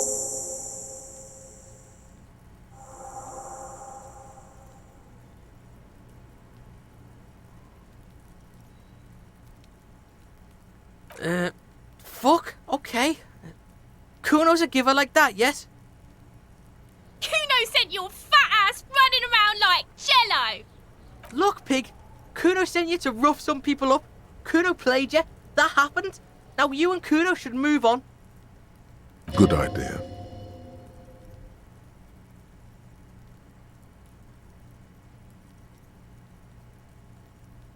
Yeah, that's what Kuno said. Don't be saying what Kuno said back to Kuno. Get the fuck out of here after this shit. You better have something real interesting to say if you want to stay in Kuno's face. Yeah, real interesting. He's on your crime scene, bossing you around. And he's been here for some time too. This is where he hangs out. You have to get more out of him. He could be useful. Fuck no! What are you? Fucking mentally handicapped? Kuno, they've almost made you a snitch now. Ease off, see? Kuno always takes the bullet over the hammer. Kuno doesn't fucking care.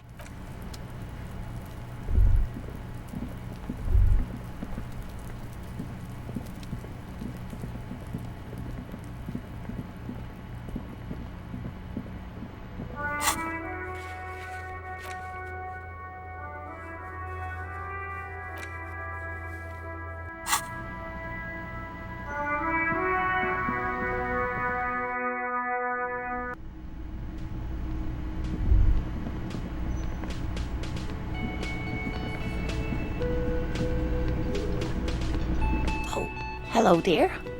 I didn't notice you at first. Oh my.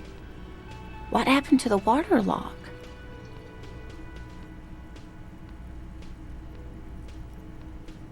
Well, whatever the cause, I'm thankful.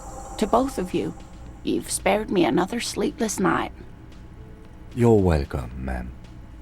I hate to ask, but if your investigation takes you to the other side of the coast, please do keep an eye out for my husband. And if you see him, let him know Lena is waiting for him here at the Whirling. He gets so tangled up in his work that he may not know the water lock's been repaired, and it's cold out there. Oh, you're such a dear. Thank you, sweetie. Can I help you? Another thing. Great. Yes?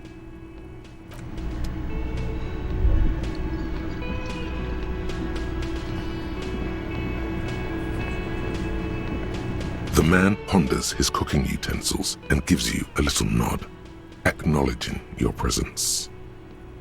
The mention of mañana gets his attention. He smiles and delivers a whole slew of unfamiliar words and lively gestures. Then he falls silent again. The man says a couple of sentences in that strange language of his and then seems to wait for you to speak. Horse need more vodka? Okay, so it's vodka that keeps the men happy and in good spirits. Clever move by the Union. Of course, vodka. Now that makes a very, very special borscht indeed. Turn it up and then ask for some yourself. Turning it up seems like a dangerous idea.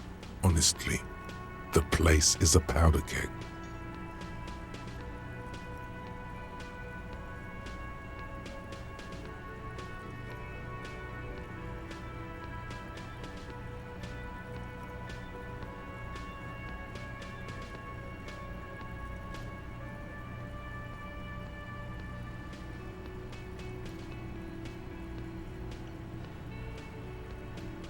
He smiles, nodding vigorously, then pours half a bottle of vodka into the pot.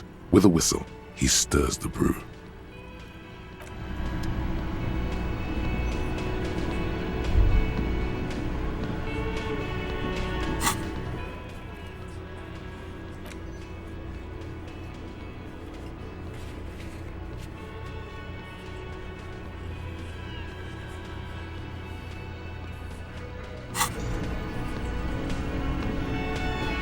I've got nothing to say to you. Why are you wasting... Looks like the circus left town, but the clowns are still here.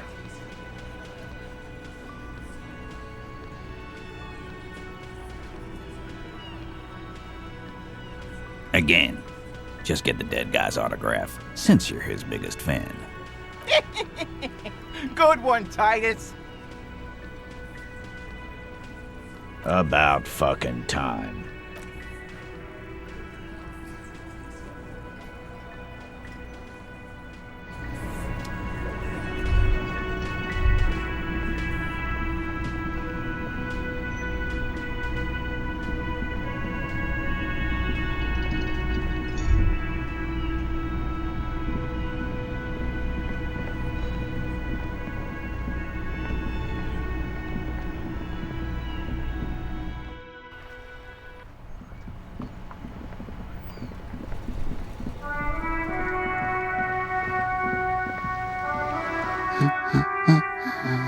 Looking for something to read.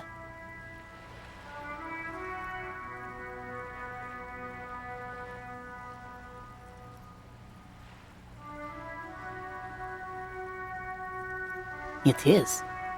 I know you are. Everyone can see that. The rectangles.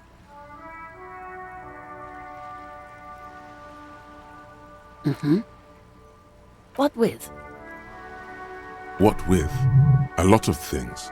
For example, people tend to go missing. This citizen thinks she can do without your assistance. Don't buy it. They all need help. Help her by carrying things? Maybe she needs a weightlifter. Maybe she needs you to fight her husband. No, that's not it. My husband?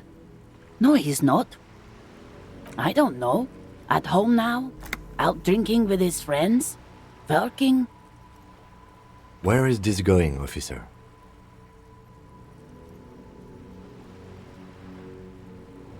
Yes, but I don't really need to know where my husband is. Not all the time. No.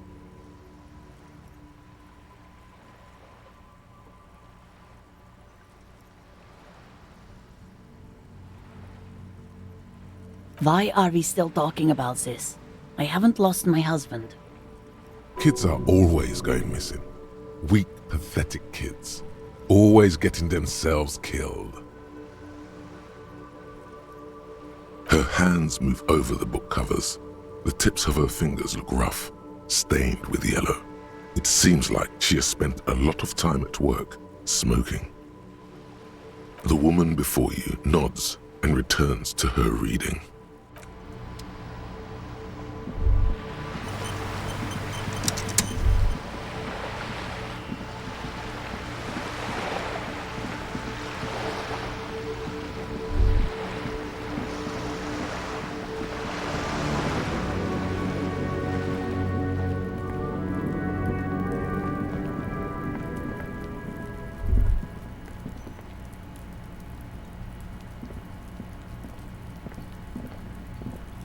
You see a young man on a balcony nursing a cigarette. His eyes have been following you for a while. Not looking for any trouble, officer.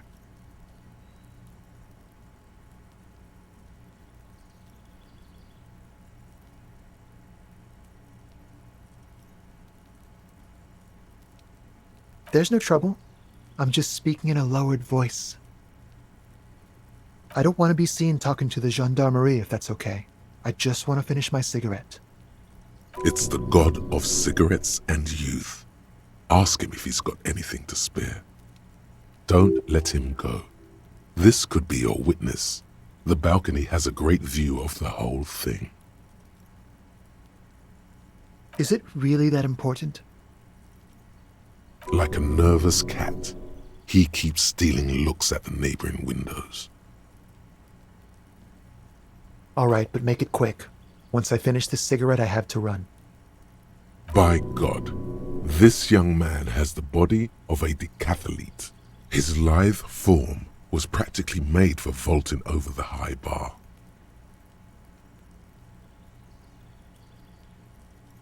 My name?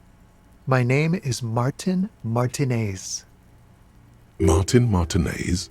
Good local name. Let's go with that. I can tell that you finally got him down. Thank you. It was quite a disturbing sight, even by Martinez standards.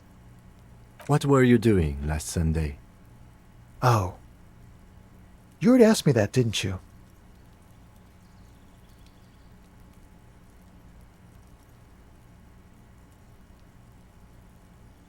No, not you two. Some more muscular type. And when did you speak to this more muscular gentleman? Last week? I don't know. Look.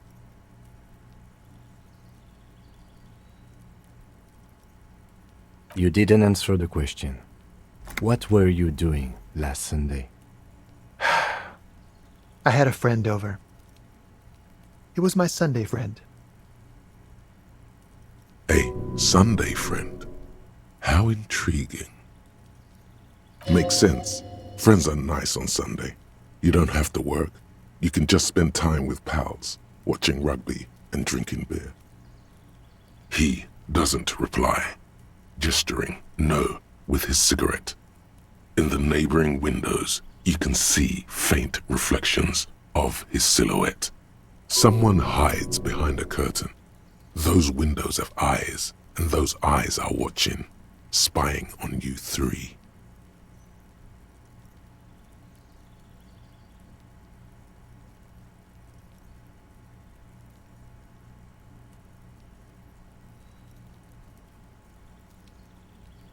Occasionally.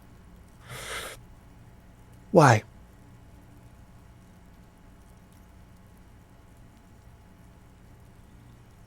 No. I just like to look good. He gives you a honeyed smile before shaking off the cigarette ash. No. We won't. Now, if you'll excuse me, I really need to get going. This isn't the place or time for questions. Who knows who might be watching from the distance, hidden behind the curtains? For a moment, the man on the balcony seems almost vulnerable. Something moves in the depths of his feline eyes, compassion and a hint of understanding. I am sorry, but I really don't have the information you're looking for. But, hold on, what's that? For a split second, his hand lingers, as though gesturing towards a stone placed right next to the front door. It's a sign. Good luck with the investigation.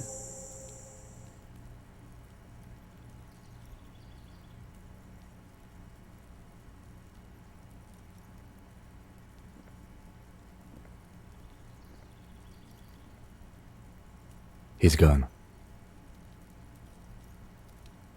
No point in running. Tenements like these often have multiple exits. If he doesn't want to talk to us, then he'll know how to hide himself. He could be a witness. Him or his Sunday friend. Either way, we need to look into that muscular type who's asking about our case.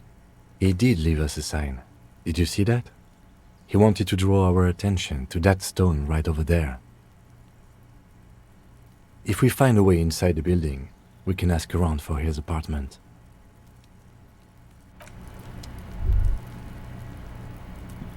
A stone, like any other, lying in a whirl of sleet and mud. There's a key beneath it, rusty from the dirt. This must be for the front door. Pity doesn't have the apartment number on it. This building has many apartments and the man can be in any of them. We'll just have to go in and see.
That isn't just a five-pointed star.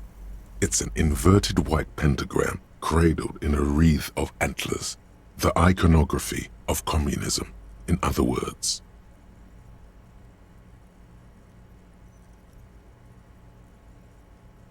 The star and antlers was developed in the 6th decade of the last century and quickly adopted by Mazov and the communards during the revolution.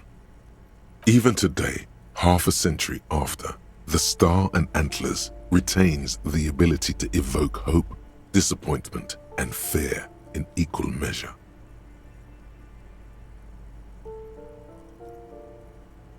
To symbolize the toppling of the old order. Also, some social democrats were already using it. The wreath of antlers represents a natural crown.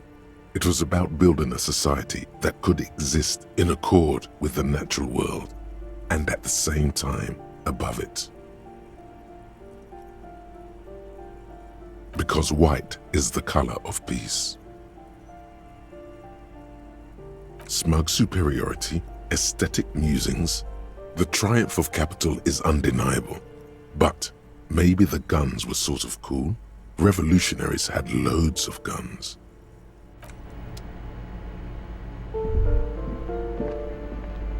This door has been closed with a padlock. A chalk-drawn number on the board says, number 11. It's a solid lump of metal, but the shackle is deeply corroded. A solid pair of chain cutters would make short work of it. Better whip out those cutters. You won't get very far otherwise. No reply.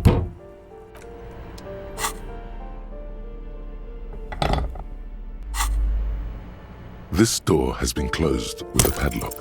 The shackle snaps like a twig, and the lock falls to the floor with a little thud. It should be possible to enter now. After you, detective.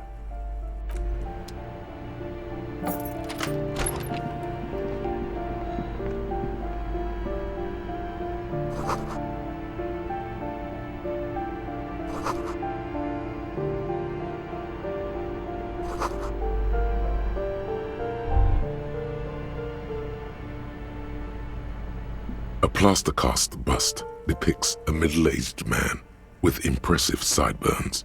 The name on the plinth reads, Kraz Mazov. He's known as the father of scientific communism, also known as Mazovianism. His theories about economic history greatly influenced, some would even say sparked, the anti-centennial revolution. The White Star, the photos on the wall. I think we have broken into the apartment of a young communard. How fitting.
You hear someone walking around inside, rearranging the furniture.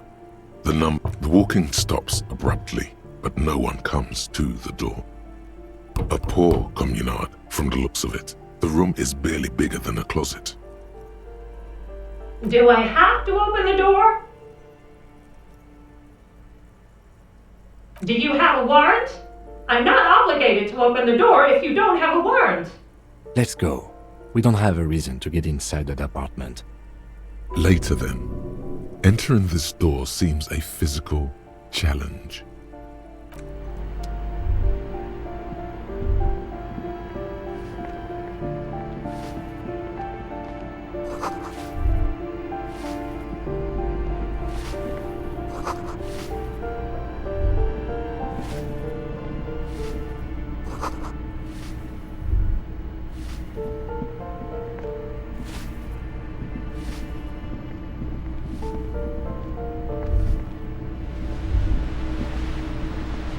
A shift in temperature, the air chills around you.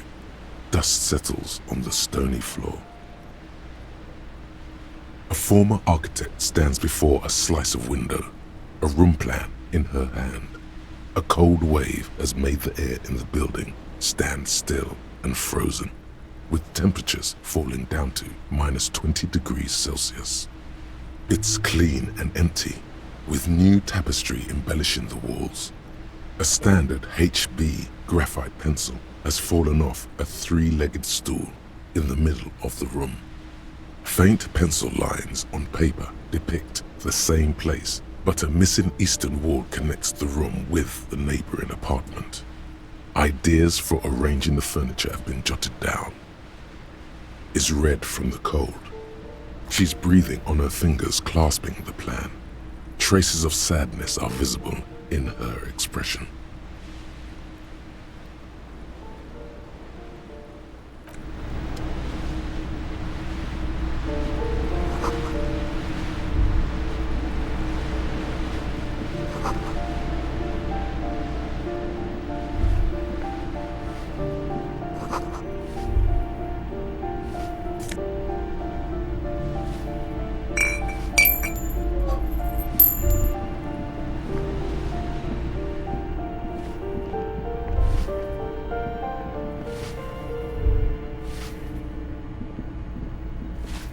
Give me a moment.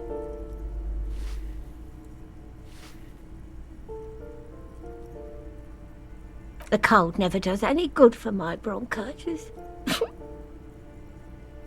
This woman's health is failing her. There's not much to do. Not in this damp. I'm fine. Fine. Don't you worry about me. Now, what do you want from me, policeman? I'm no one. Just an old woman who cleans these hallways. If you can call it living. I have a little room upstairs right next to the coal room. It's barely bigger than a closet, but I don't complain, no. I have my bed and my aching bones to keep me company, and that's all I need from this world. And all she gets, too. The coastal wind beats down hard on the coal room door outside. Splashes of waves make the balcony slippery. Ask away, policeman. The hell am I supposed to know? Another nut job, I assume. She really doesn't like those nut jobs. Bad blood there. Some lunatic lost his mind. All kinds of morons pass through these halls. People come and go. I don't keep an eye on everyone. Oh, that one is a scientist, a future scholar. I think he studies astrology at the community college. Education's good. I always tell them to study. Something to do with all those stars around his door. He asked me to leave his drawings up on the wall.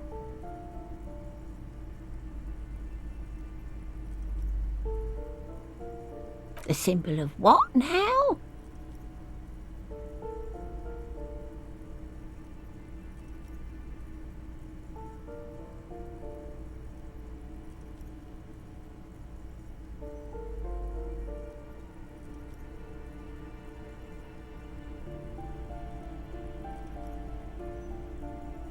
Ah. All I know about politics is that it's brought us more harm than good. No one lives there. It's been empty for months. Impossible. I would know if someone had moved in there. Maybe it's those countercultural people again, breaking into a house like it's a public space. You're a policeman. Be good and take a look, will you? Great. Young people. They're worse than rats. You know, always littering the hallways with trinkets and empty beer cans. The artiste? Nothing I can do about her, I'm afraid. She ruins the walls faster than I can clean them. Still, she leaves an old lady to her business. More than I can say for others. She mumbles some kind of a response, then hacks something into her handkerchief. Oh, you'll find plenty of Martins here. Don't you worry.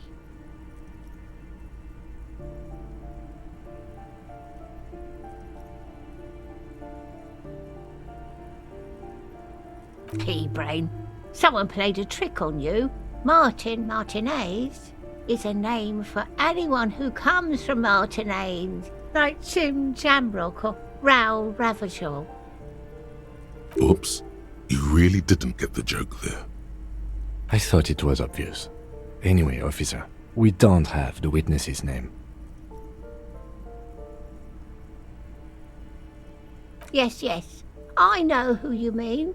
The scrawny boy who's always smoking like the devil, right? Somewhere in the building, a child starts crying. You hear a radio tuned to a talk show and someone taking a shower. What's he in trouble for? Talk?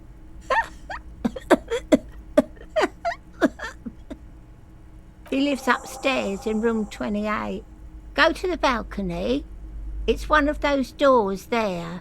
He's usually home in the evening. Thank you. We should go check out his apartment on the balcony. See if he's home.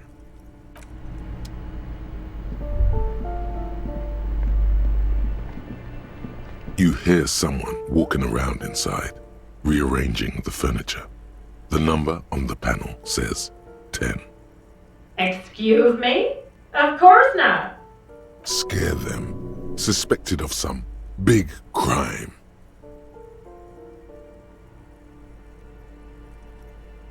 Oh, come on. That was smart.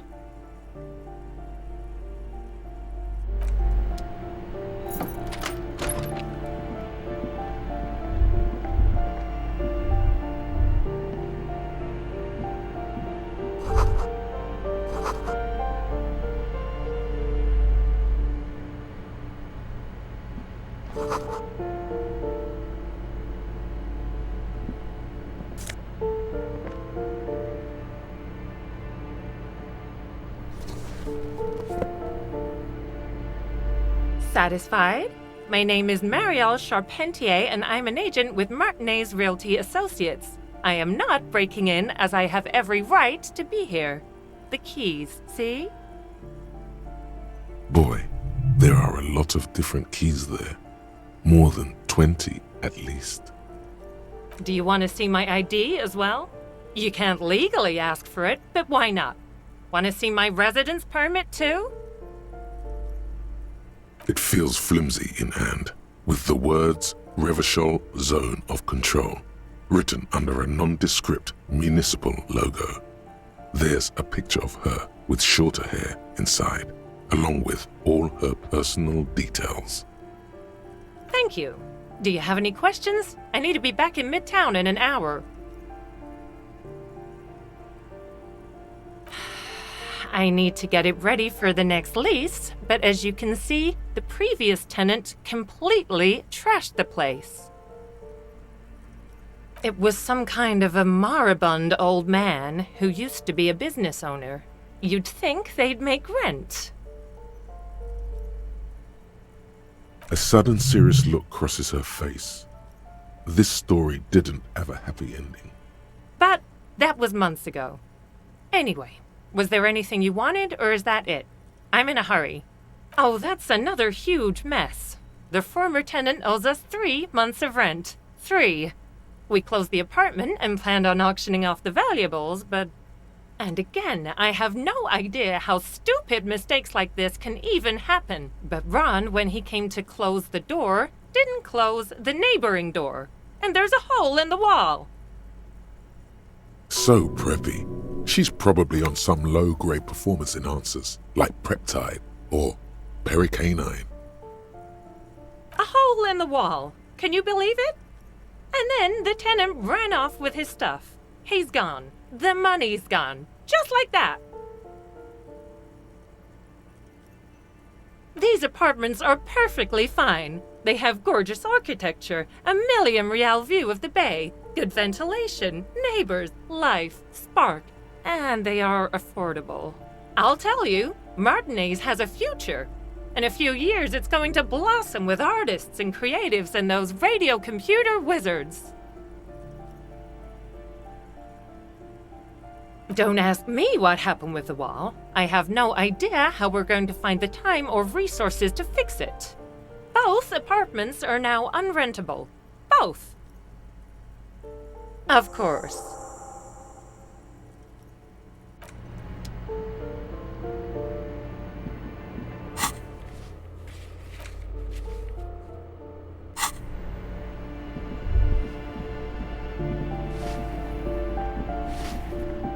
Give me a moment.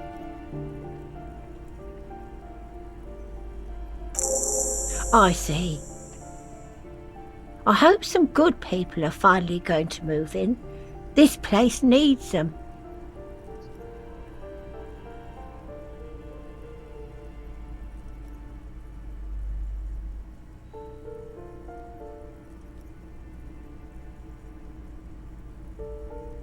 Yes, well, I hope they're good people. What's this? We're getting reports of normal, reasonable, temperate political opinions somewhere in Martinez.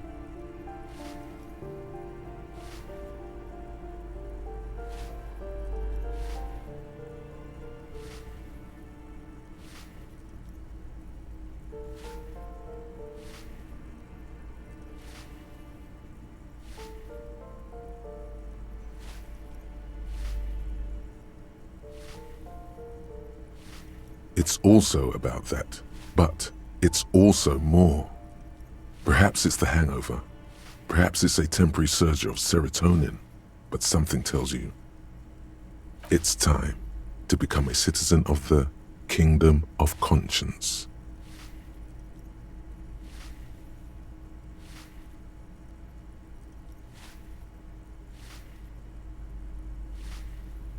It is not a place.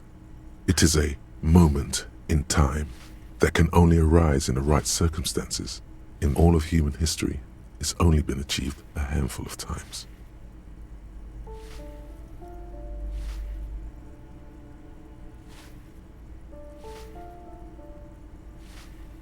Incrementally. Yawn, you'd get there faster with a little speed. History's greatest catastrophes have been brought about by people trying to make the world a better place. Too quickly. That's the genius of Dolores Day. She recognized that progress is meaningless if its gains are lost because of instability. Real, lasting change can only come about gradually, increment by increment.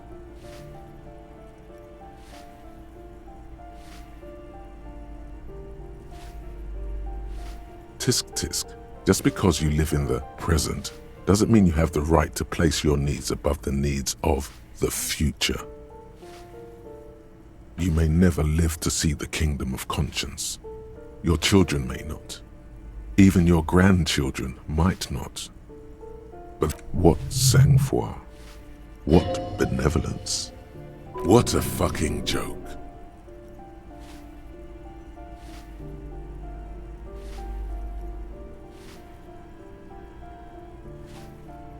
Do you believe the status quo is preferable to chaos and bloodshed?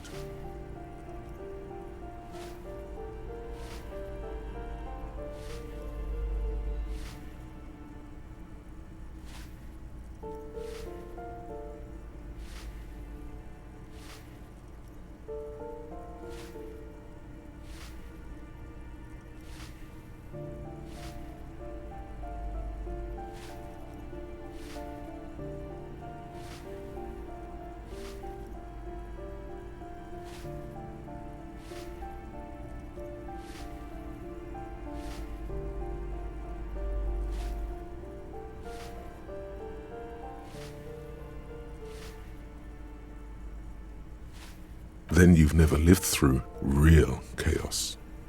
Sometimes, in the face of great disaster, defending the status quo is progress. The kingdom is difficult to comprehend and even more difficult to describe, partly because humanity will need to discard many of the categories that define and limit it today.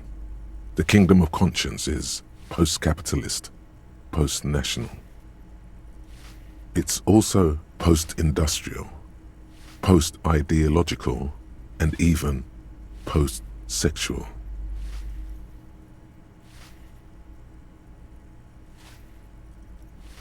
Slow down, Mr. Reasonable. Did you miss the part about compromising and taking things? That's right. Remember, real democracy is just around the corner for Revachol. When that real democracy kicks in, a long time from now, we are all going to be so much happier.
The piggies have learned how to saunter up staircases.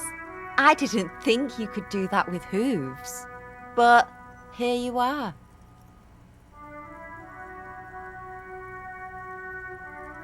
Yeah, I can see that. Cool mutations. That smell coming from her paint bucket. It's not paint. It's heavy fuel oil.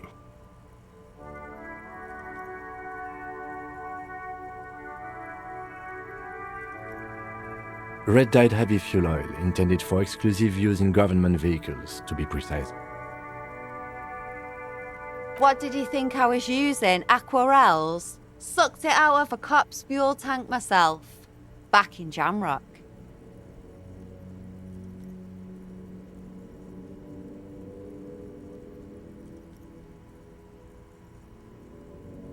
Something to think about next time you're driving around in your pretty little piggy carriage.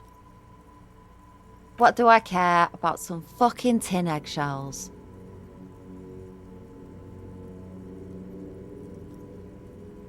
Ugh, alright, sad piggy. I'll give you this one. I saw a little girl in the fishing village running around with military-grade handwear. Looked cute as hell. If you haven't been there, the village is a shithole down the coast from the main plaza. Have a good time!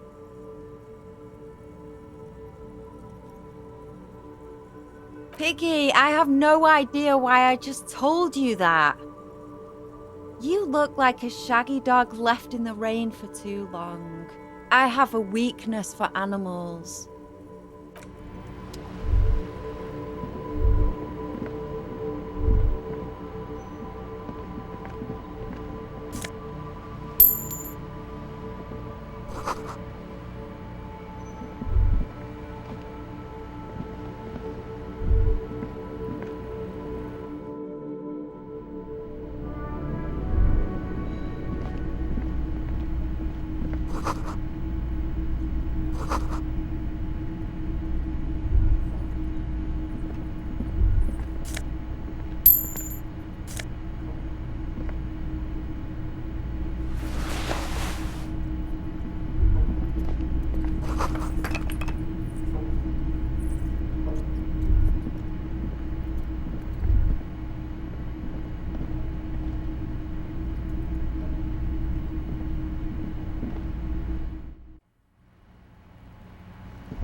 Give me a moment. Ask away. She mumbles.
This door is made of metal and appears to be reinforced.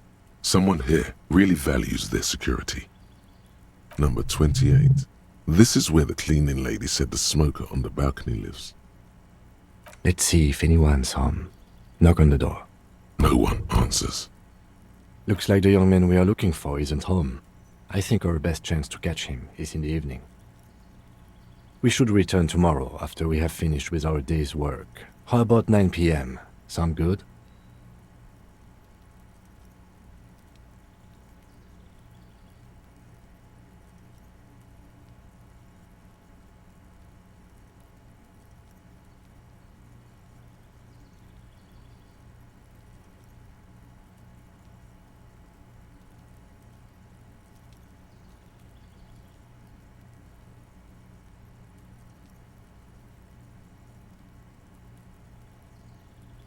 The smoker on the balcony.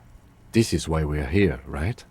He might know something about... Suddenly, he's a little worried about your memory. It's alright. We don't have to be here 9 p.m. sharp. I just need to write something down in my notebook. Tomorrow evening, right here. Apartment number 28. Good. Damn. Turns out it's quite tricky finding someone in a big apartment building. Don't worry. You'll get him.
plaster cast bust depicts a middle-aged man with impressive sideburns.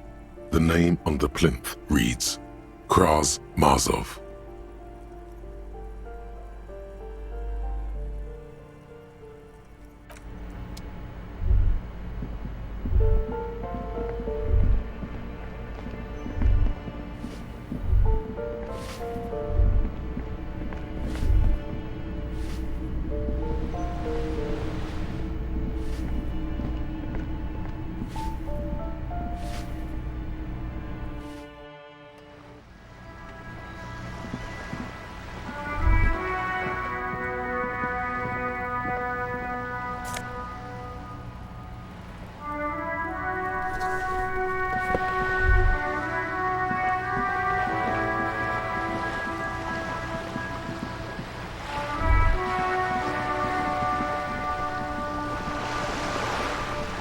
You're back.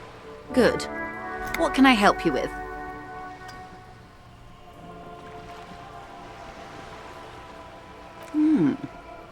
She's not even asking you anything.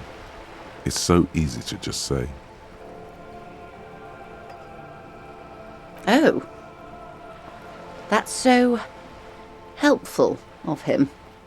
The lieutenant looks at you, and you can swear his jaw muscle is he's able to contain the anger and surprise. Unconventional police officers sometimes lose their guns. They then go around and tell people about this, to gauge their reactions. It's all part of detecting. Incredible. Simply incredible. And how is it going? Has this detecting produced a gun? Did he now? Well, then it should be any day now. Unless, of course, he's lying to you. Anyway, was there anything else you've heard? Of course, Detective. You can always drop by later, should something come up. Now, what else can I do for you?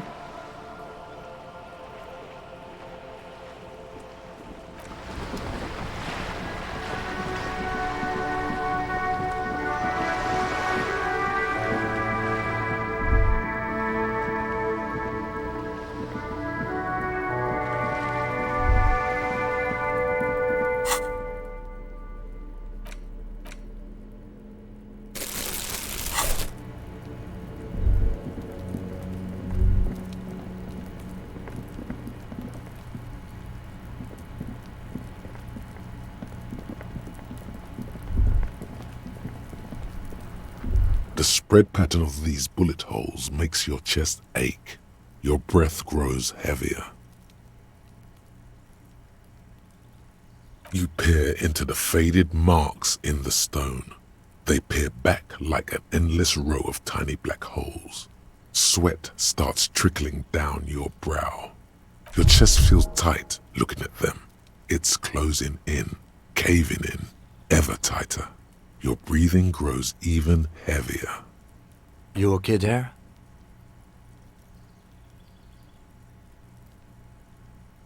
You were looking pale there for a second.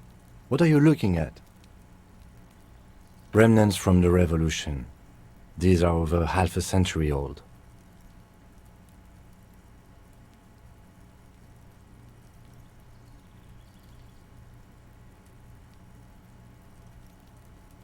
Perhaps a crime of a sort ages ago, but no, these do not warrant an investigation. Not much. I don't have a fresh perspective on it. Should we go?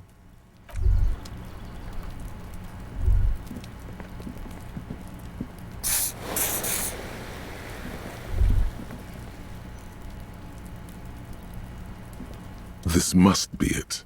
The basement door is weather-worn. The copper nails holding the upholstery in place have turned green from sea air, and there's a knocker shaped like a lion's head. The royal lion, Guillaume's kitten. This knocker will last a lifetime and then some. The leather upholstery is worn and rough against your jaw. You don't hear any movement. In fact, it's oddly silent in the yard around you. No birds chirp. You try to be as silent as you can, It takes a bit of rattling of the handle to loosen the bolt. Finally, the door unlocks with a small clack. Thoughts race through your head. Good job. Let's go now. I'm sure there's nothing interesting in there. There's nothing else to do than to leave and tell Everard. No conceivable reason for you to intrude on the premises. As you hold the open door, you can feel the air moving. A little draft, a whistle.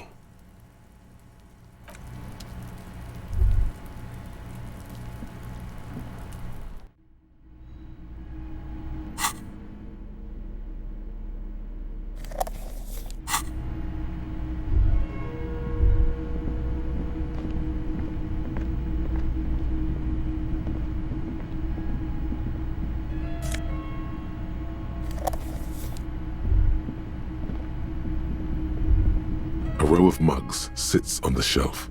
Each one depicts a human figure. A dark-skinned woman grinning amidst mysterious symbols. A broad-shouldered man shoveling potatoes, and others. A little ring. Though cheerful, the images on the ceramic make you vaguely uncomfortable.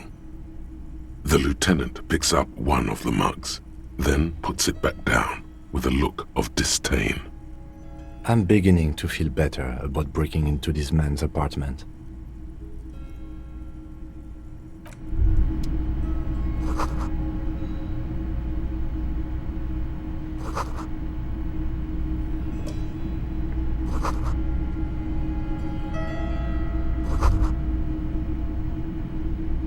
This is the flag of Revachol, the suzerainty.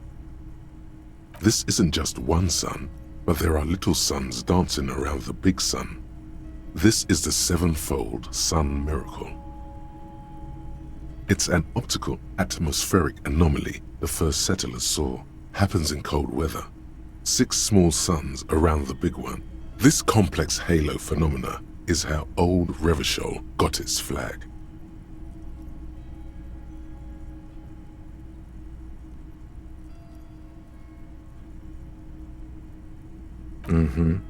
The tenant is an old-fashioned guy.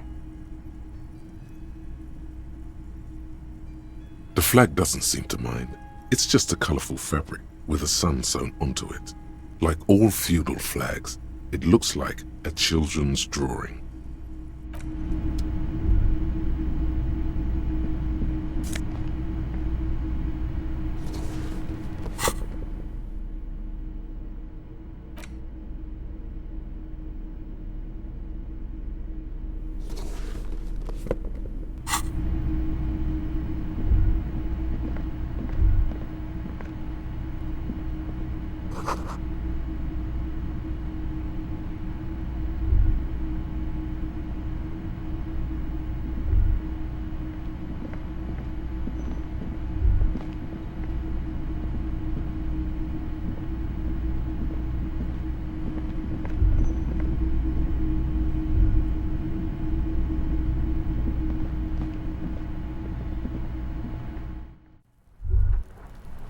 Master Investigator, you just can't keep yourself away from locked and hidden places, can you?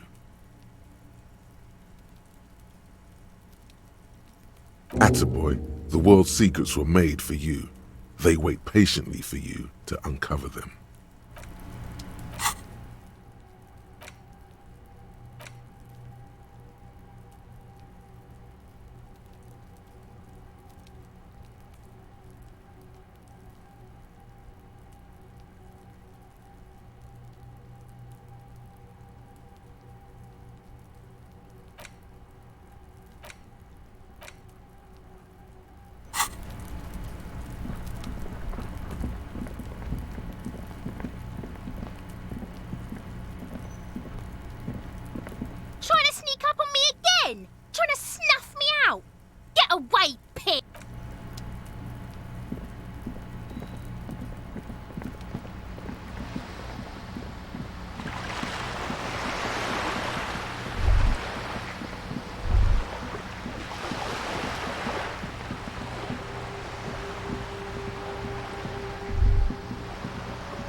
There.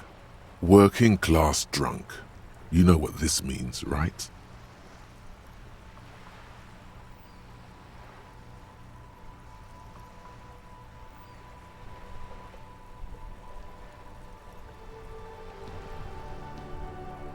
Cracked it. All in a good day's work.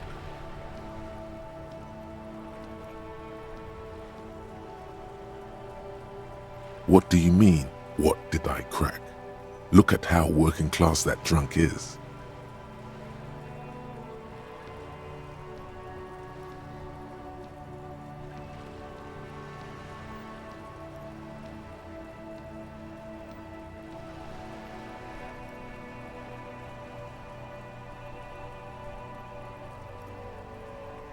Yes, and you found him. Now go and tell the working class woman. Protect and serve, recruit. Do marriages make any sense? Does honor? You're not a filthy philosopher. You're an officer of law. It's time to ace this case and not brood over your reputation. We can deal with the perception management later.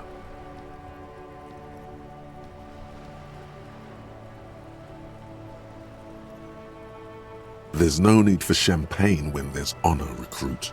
Go and tell the working class woman what you found, right?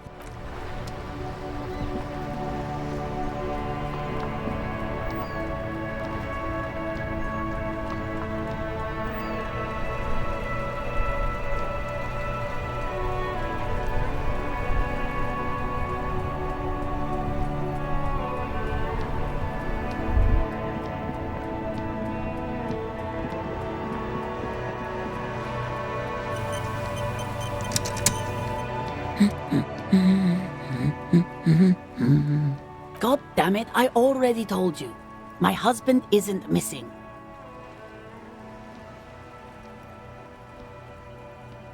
Very well then. Where is he?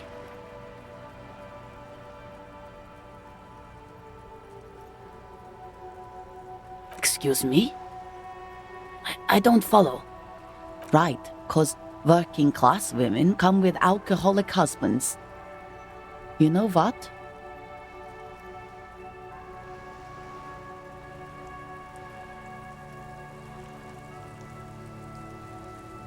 You were right. I do have an alcoholic husband. Although not that one. Ha, blam. Knew it.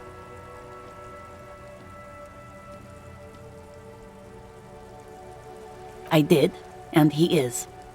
He's also an alcoholic. No, he's not. Or maybe he is, I don't know. He's probably in the park or in Shamrock somewhere, drinking with his friends. I haven't seen him for... Well, to hell with him.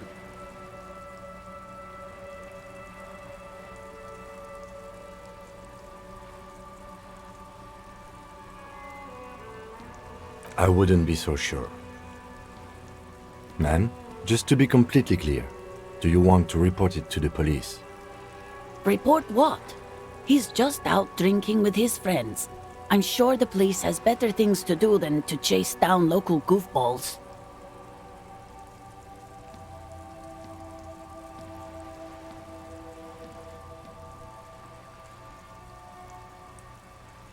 She sighs, but you can detect a slight hint of gratitude and relief from her face. All right, go ahead. Do you have any questions? Honestly, not that different from you.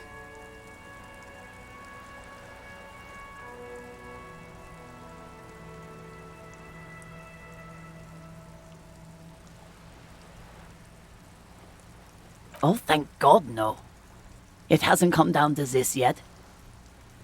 Well, he's slightly chubby. Wait, did she just imply that you're fat? You're not fat. The body type she's referring to is called a Franco-Nigerian hard body. What else? He was wearing a dark brown leather jacket with a bright blue inner lining. The lining is hand-sewn. I made it myself. It's his cool jacket. God knows it's too cold to run around in this, but he refuses to change. Who cares about the cold when you have your cool jacket to wear? You can completely sympathize. I even tried throwing it away once, but he just dug it out of the bin. Can you believe it?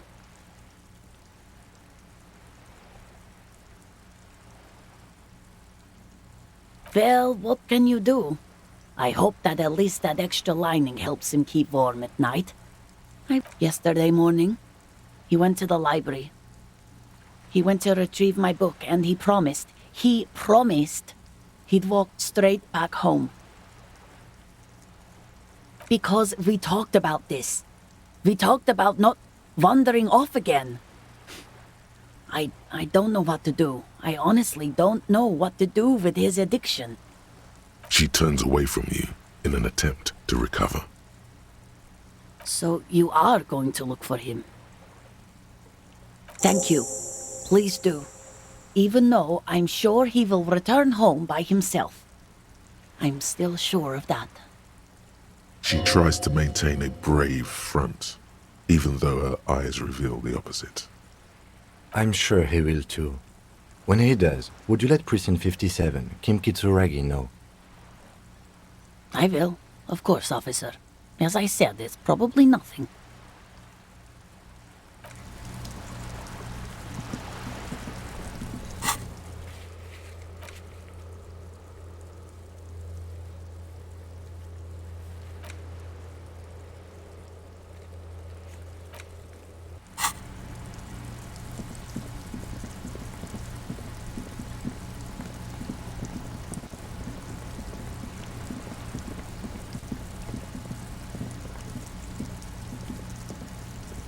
You see a set of tire tracks in the brown slush that covers the No, these tracks are not interesting.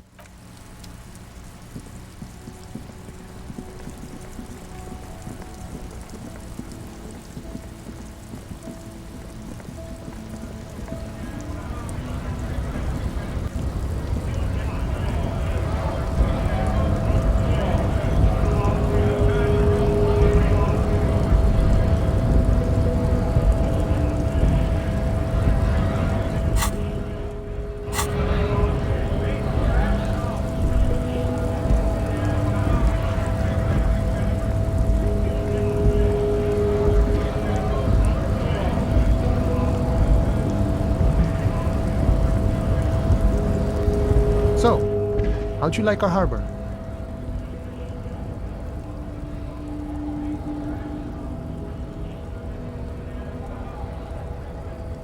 It's but a rest area on the path leading across open plains.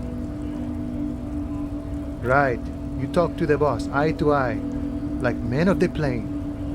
If you have any more questions, I'm set to talk.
Mr. Dubois, every worker...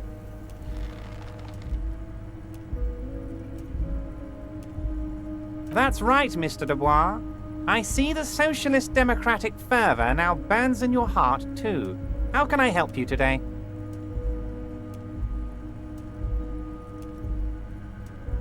I'm very glad to hear that, Harry. One question. You didn't actually happen to stumble in and see what's inside the apartment, did you?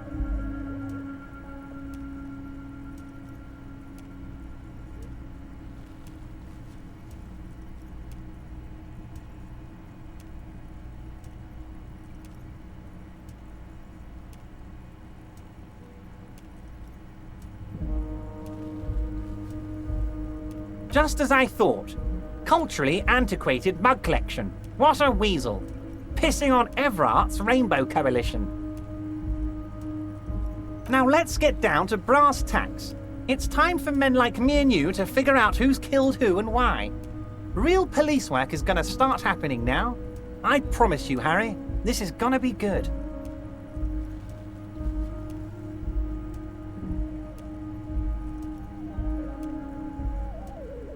Racist mugs in the trash and in the apartment? You guys are just light years ahead of me. I have so much confidence in the ability of your organization. I'm relieved you're doing this and leaving me to do what I do best, helping people, with the power of politics. Yes, yes. Do you think this weasel is somehow connected to the murder? Oh, no. I don't cross paths like that. All I want is for you to succeed in your investigation. I would never complicate things for you. Believe me, Harry, he's a nobody. Just your basement variety nobody. Can't imagine him being connected to a high-caliber case like this. But he does live nearby. Maybe it's a pedantic weasel. Fascists are known to be neat freaks. I feel like a real detective right now, Harry. Am I getting this right? With a police baton, like a crook or someone.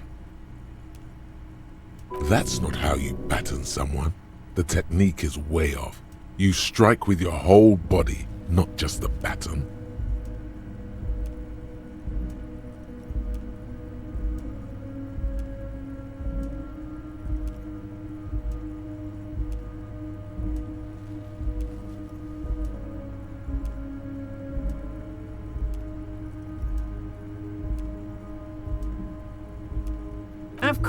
Of course, Harry. I'm not a real police officer. You are. That's all he's going to say on this subject. By now, I'm sure you've figured out who the dead man was working for. The bad guys. Wild Pines. Sent to scare us. Another violent measure of the top hats against us flatcaps. Harry, this strike is the culmination of many, many mistakes made by the Wild Pines group. They tried to shut the strike down by sending in armed mercenaries. You mean our victim? A security contractor? Can you imagine that? Workers standing in peaceful protest, united in the spirit of fellowship, and they send hired killers to mow us down with machine gun fire? He performs a motion as if spraying bullets from a machine gun. I'm talking beasts. Hardened killers from proxy wars in Yisut, Semenine, Saramoritsa, you name it, they've done it. Raping, killing, burning villages, killing little children for the Senorita Pineapple Company, Harry. Everything they did there, they brought over here. They want to turn Revachol into a third world slum. Honestly, the only thing they didn't do is kill the village elephant. Now, I haven't personally witnessed the brutalities out there. I have the luxury of staying in my container, you see. If I need to go somewhere, they just move my container.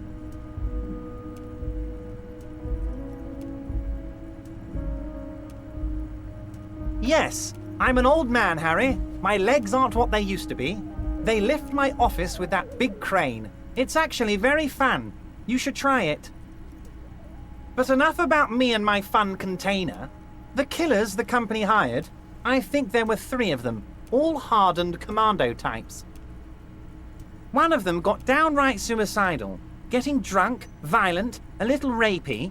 Even their own negotiator couldn't control him. That's your boy, the one who likes hanging out and trees. By negotiator, you mean Joyce? Harry, what you need to realize is, we dock workers are not pushovers. We got grit, Harry. This whole neighborhood does. Push us hard enough and we push back. And when we do, we push to kill. An entire neighborhood of killers.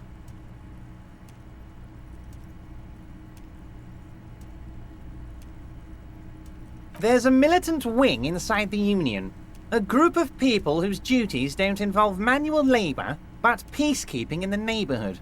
making sure everything ran smoothly. They're like you guys. Idealistic people who want to make sure bad things don't happen. And if they already have, well, punishment must follow. So these idealists killed our victim? One day Titus Hardy, leader of this peacekeeping faction, comes up to me and says, "Boss, socialist democratic fervor drove us to take it upon ourselves to kill this beast that was burdening the land." He probably worded it differently, but that was the idea. Sure sounded to me like they killed him. I gave them 2 weeks paid leave and told them to lay low to avoid retaliation. Aren't you worried we might arrest them for this? Oh, I'm not at all worried about that. These are not the kind of men who get arrested. They're Martinez boys, tough and gritty. I'd like to see the man who takes them in. Besides, I sent my lawyer girl to look after them. How do I know? Let me tell you about these people. That's their MO. It's what they do. Last winter, some poor workers in Terminal E went on a little strike. The company sent in Sediment, a security contractor. The strike was over the workers' right to wear protective footwear, Harry. These guys turn up and start beating people. Tell you what, Harry, I wouldn't be surprised if we got the same mercenary company after a little rebranding. And I'm sure as hell not surprised to see an army of scabs under my gates. So you believe the scabs were organized by the security contractor? You said it. Hell, one of those guys looks big enough to take down that proverbial elephant. Boys like that don't just happen to show up during strikes. Oh, Liz is a bright one. I paid for that law degree myself, thinking it'll probably turn her all fancy. But hell, Harry, she came back a firebrand socialist. Sometimes she scares me with her zeal. Oh, they are simply fine young men, all 7 of them. Exemplary union members, always working to advance their position in the local socialist democratic movement. Core members. Old Theo used to run them, but things really kicked into gear when Titus took the reins and named the group after himself. Gotta love his initiative. Interesting. Who's second in command?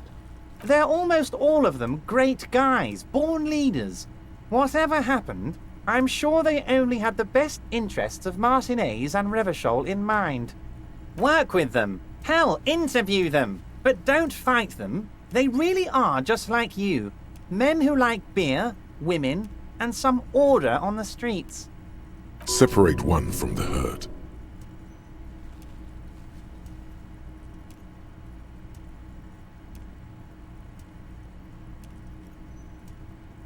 Oh, that would definitely be Fat Angus. His feet smell from a city block away, and he's always having noisy stomach troubles. Horrible, revolting guy.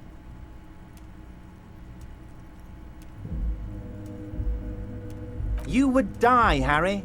You would die, and in the process start a bloody and completely unnecessary war between the Debarders Union and the Citizens Militia. Angus, his ever-growling stomach, and his smelly feet are all part of the Union. You have as much right to arrest him as I have to arrest your partner here. Actually, less, because this is my hometown, my territory, and my backyard. You are a guest here, Harry. Please remember that. Oh, Harry. This is getting real grim, and there's no need for that. We are friends. But of course, it's the least I can do for my good friend Harry. I'll do it right after we've concluded this talk. You can now go and tell Titus about this. See what he has to say. Also, Harry, here's 5 real.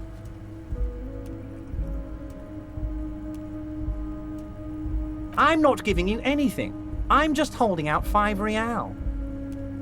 Needless to say, this is another move. Don't take it. Oh, I wasn't offering it to you, just holding it out there. But I'm willing to share information. Was there anything else? Was it a good talk? I'm not sure we made much headway here. I was hoping we'd bust the case wide open. Heck, I even wanted to tell you what I really want to achieve with the strike.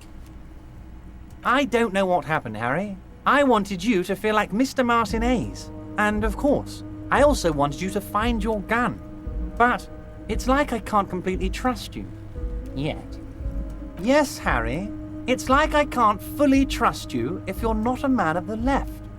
I want to, but I just can't. He's been hurt too much in the past by men who aren't social democrats.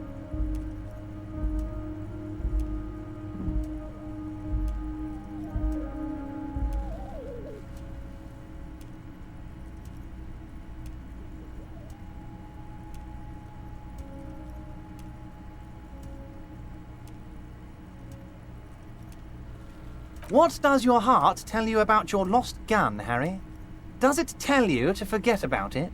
Or do you think it wants to be found? I think it's lonely and cold. I think it wants to be found, and I have a proposal for you. And what would this entail? Once again, I require nothing unethical or illegal of you. You just need to get 2 little signatures on this piece of paper, and then mail it to my accountant in La Delta.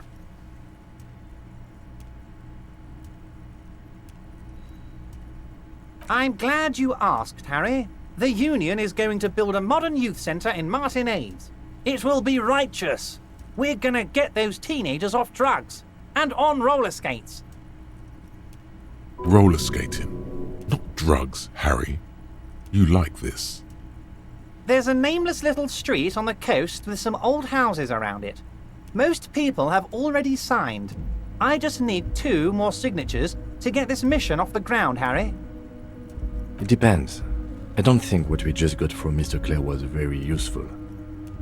But he thinks it's your call. As I said, it weighs on me heavily. But once we get really talking, well, I'm gonna hand you the keys to Martinez, and maybe even help you figure out who's behind this killing.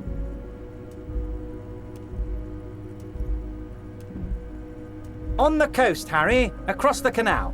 There's a cul-de-sac there, a little village they're calling it. A gloomy place.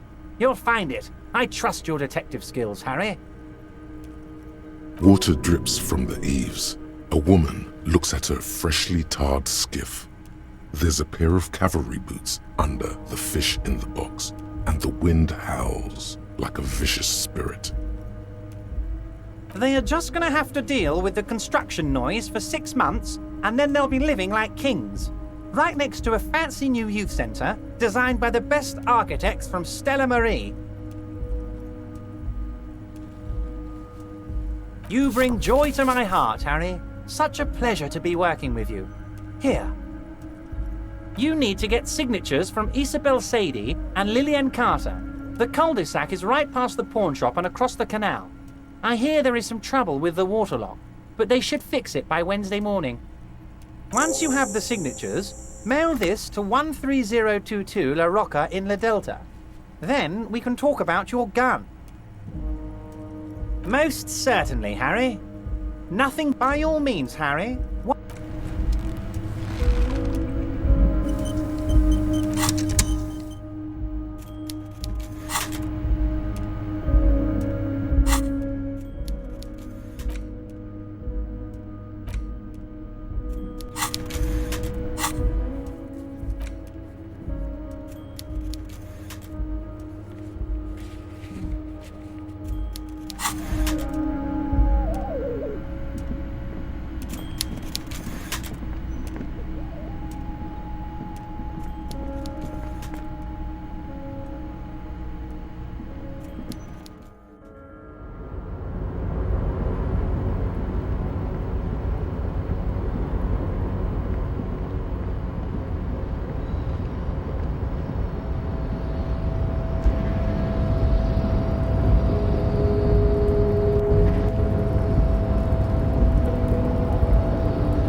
Hola, Wandering Man.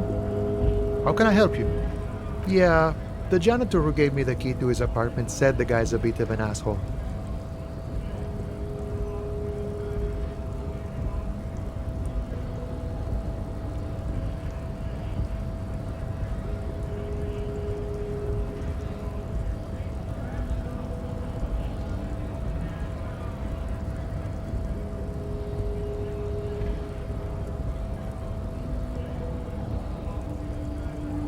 Like I said before, I don't know much about this weasel, but the bossman said he's a real piece of work. Thanks for helping out, friend.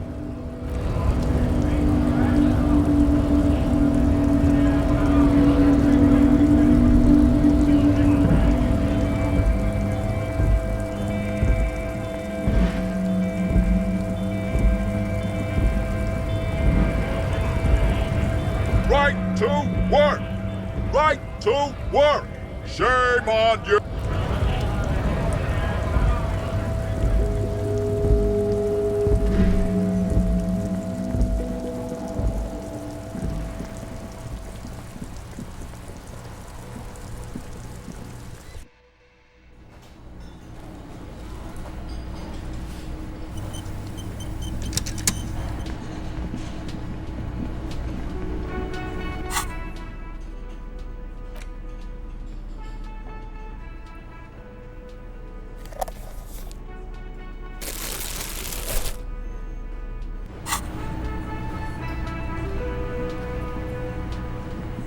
I've got nothing to say to you.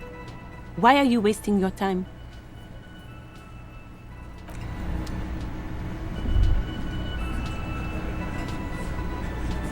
Looks like the circus left town, but the clowns are still here.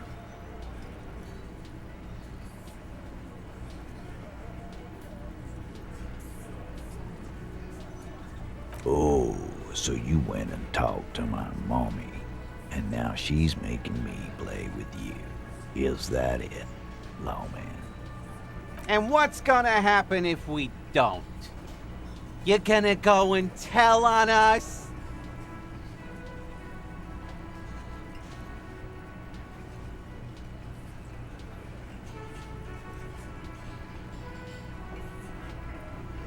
Yeah, I heard him.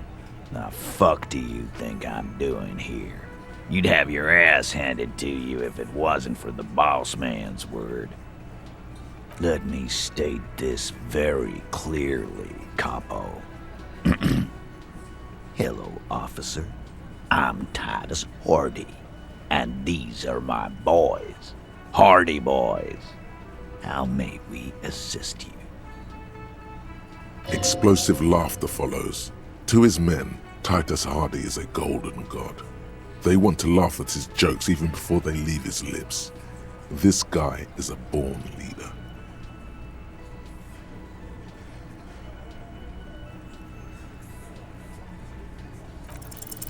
Establish authority. Yes. Authority.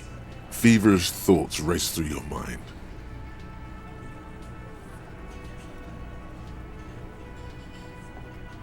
Did you already try the gun thing?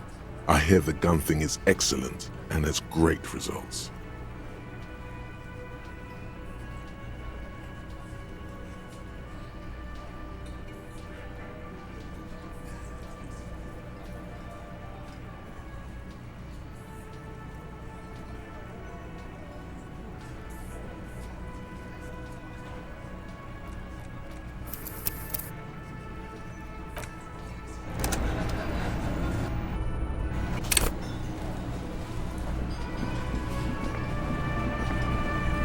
Looks like the circus left town, but the clowns are still here.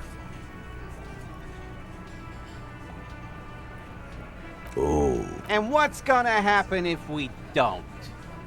You're gonna go and... Yeah, let me... Explosive laughter follows. To his...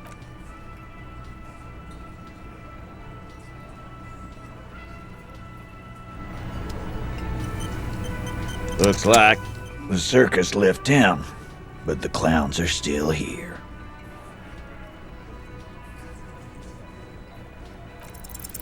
Establish authority. Yes.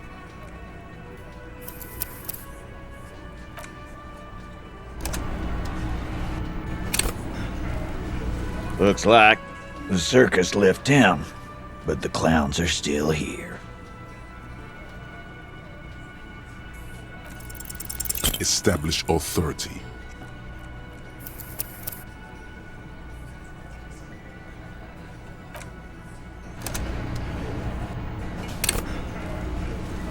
Looks like the circus left town, but the clowns are still here.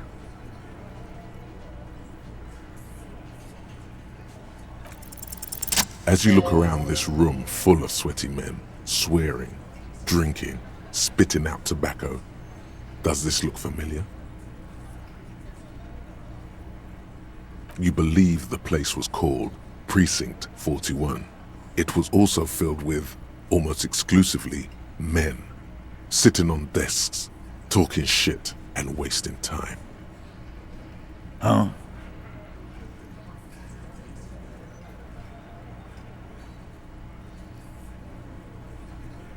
You got a problem with beer now? Not quite there yet. Push on.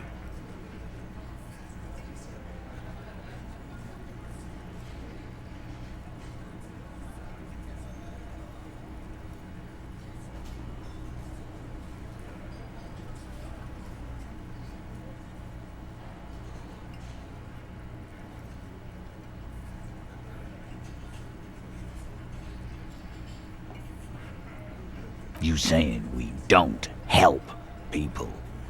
I've been doing this job for 10 years. Martinez was a dump before we put this outfit together. They don't know, man. They weren't here. We had 3 shootings a week, kids dead, fucking graffito everywhere. You cops haven't shown up since the 30s. Congratulations on the graffito removal. All I see is you sitting around talking about Monica's titties while there's a rape victim. So what? What do you want from me? We took care of that fuck. Don't let him drink that. One more push. Quick.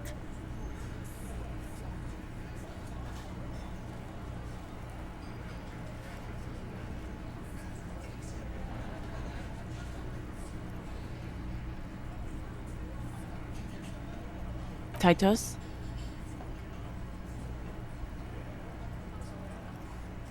She stops mid-sentence. That's it. You got him. He's going to give it up, but on his terms. You want to talk to her, cop? Fine. I'm gonna let you talk to her, but you treat her with respect.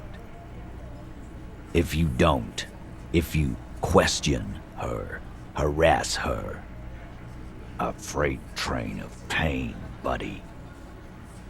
What is her name? Claudia. I'm on Duke. She's staying here at the Whirling in Rags. A real pretty one. Silvery jumpsuit, blonde. That's I'm on Duke with an O-U. Shit. The girl. The girl upstairs? That can't be her. She knows you drank so hard you forgot you were a cop.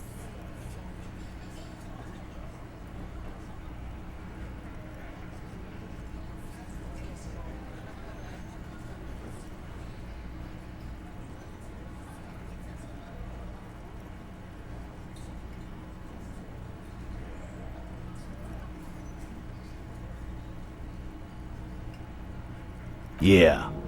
Blonde. Tall. 2 rooms over from yours. Sure. Why not? You've probably seen her around. You inexplicably add cool after the victim's name, but no one notices. Your spine is too damn straight. None of these people would ever suspect you've met her.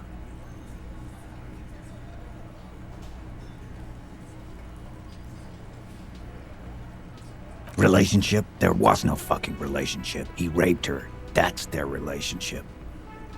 Was like that karaoke incident all over again. Or like some of the other girls he was harassing. Okay, enough. All of this is irrelevant to your stated investigation. He did it before we killed him. He's not gonna do it again. So what does it matter? It would help if we establish a timeline. All right. 2 weeks, maybe? I don't know. I need another beer. Here you go, boss.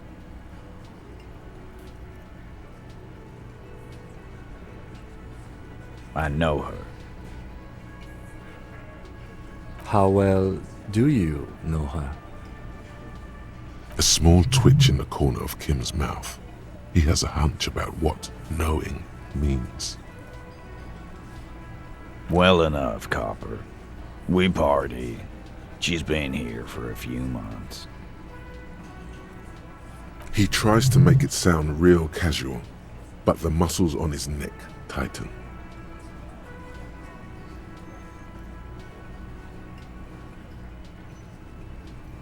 You mean Revachol? Nah. Our Miss Aranye disco dancer is an immigrant or a drifter of some sort, been staying over here over the winter. Don't you give her any more trouble. She's just had some bad luck, that's all. Shut up, Angie. She doesn't need your help. Titus gives them both a look. They fall silent. What's with all the silences? It's like these guys don't know how to feel about this. You should keep picking at it. And what was up with the partying she and Titus did? It sounded fun.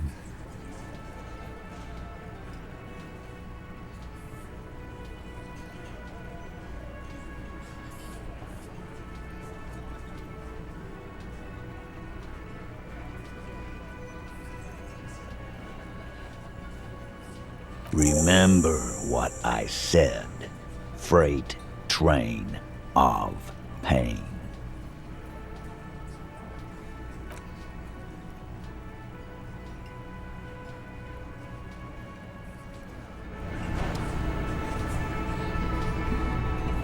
I've got nothing to say to you.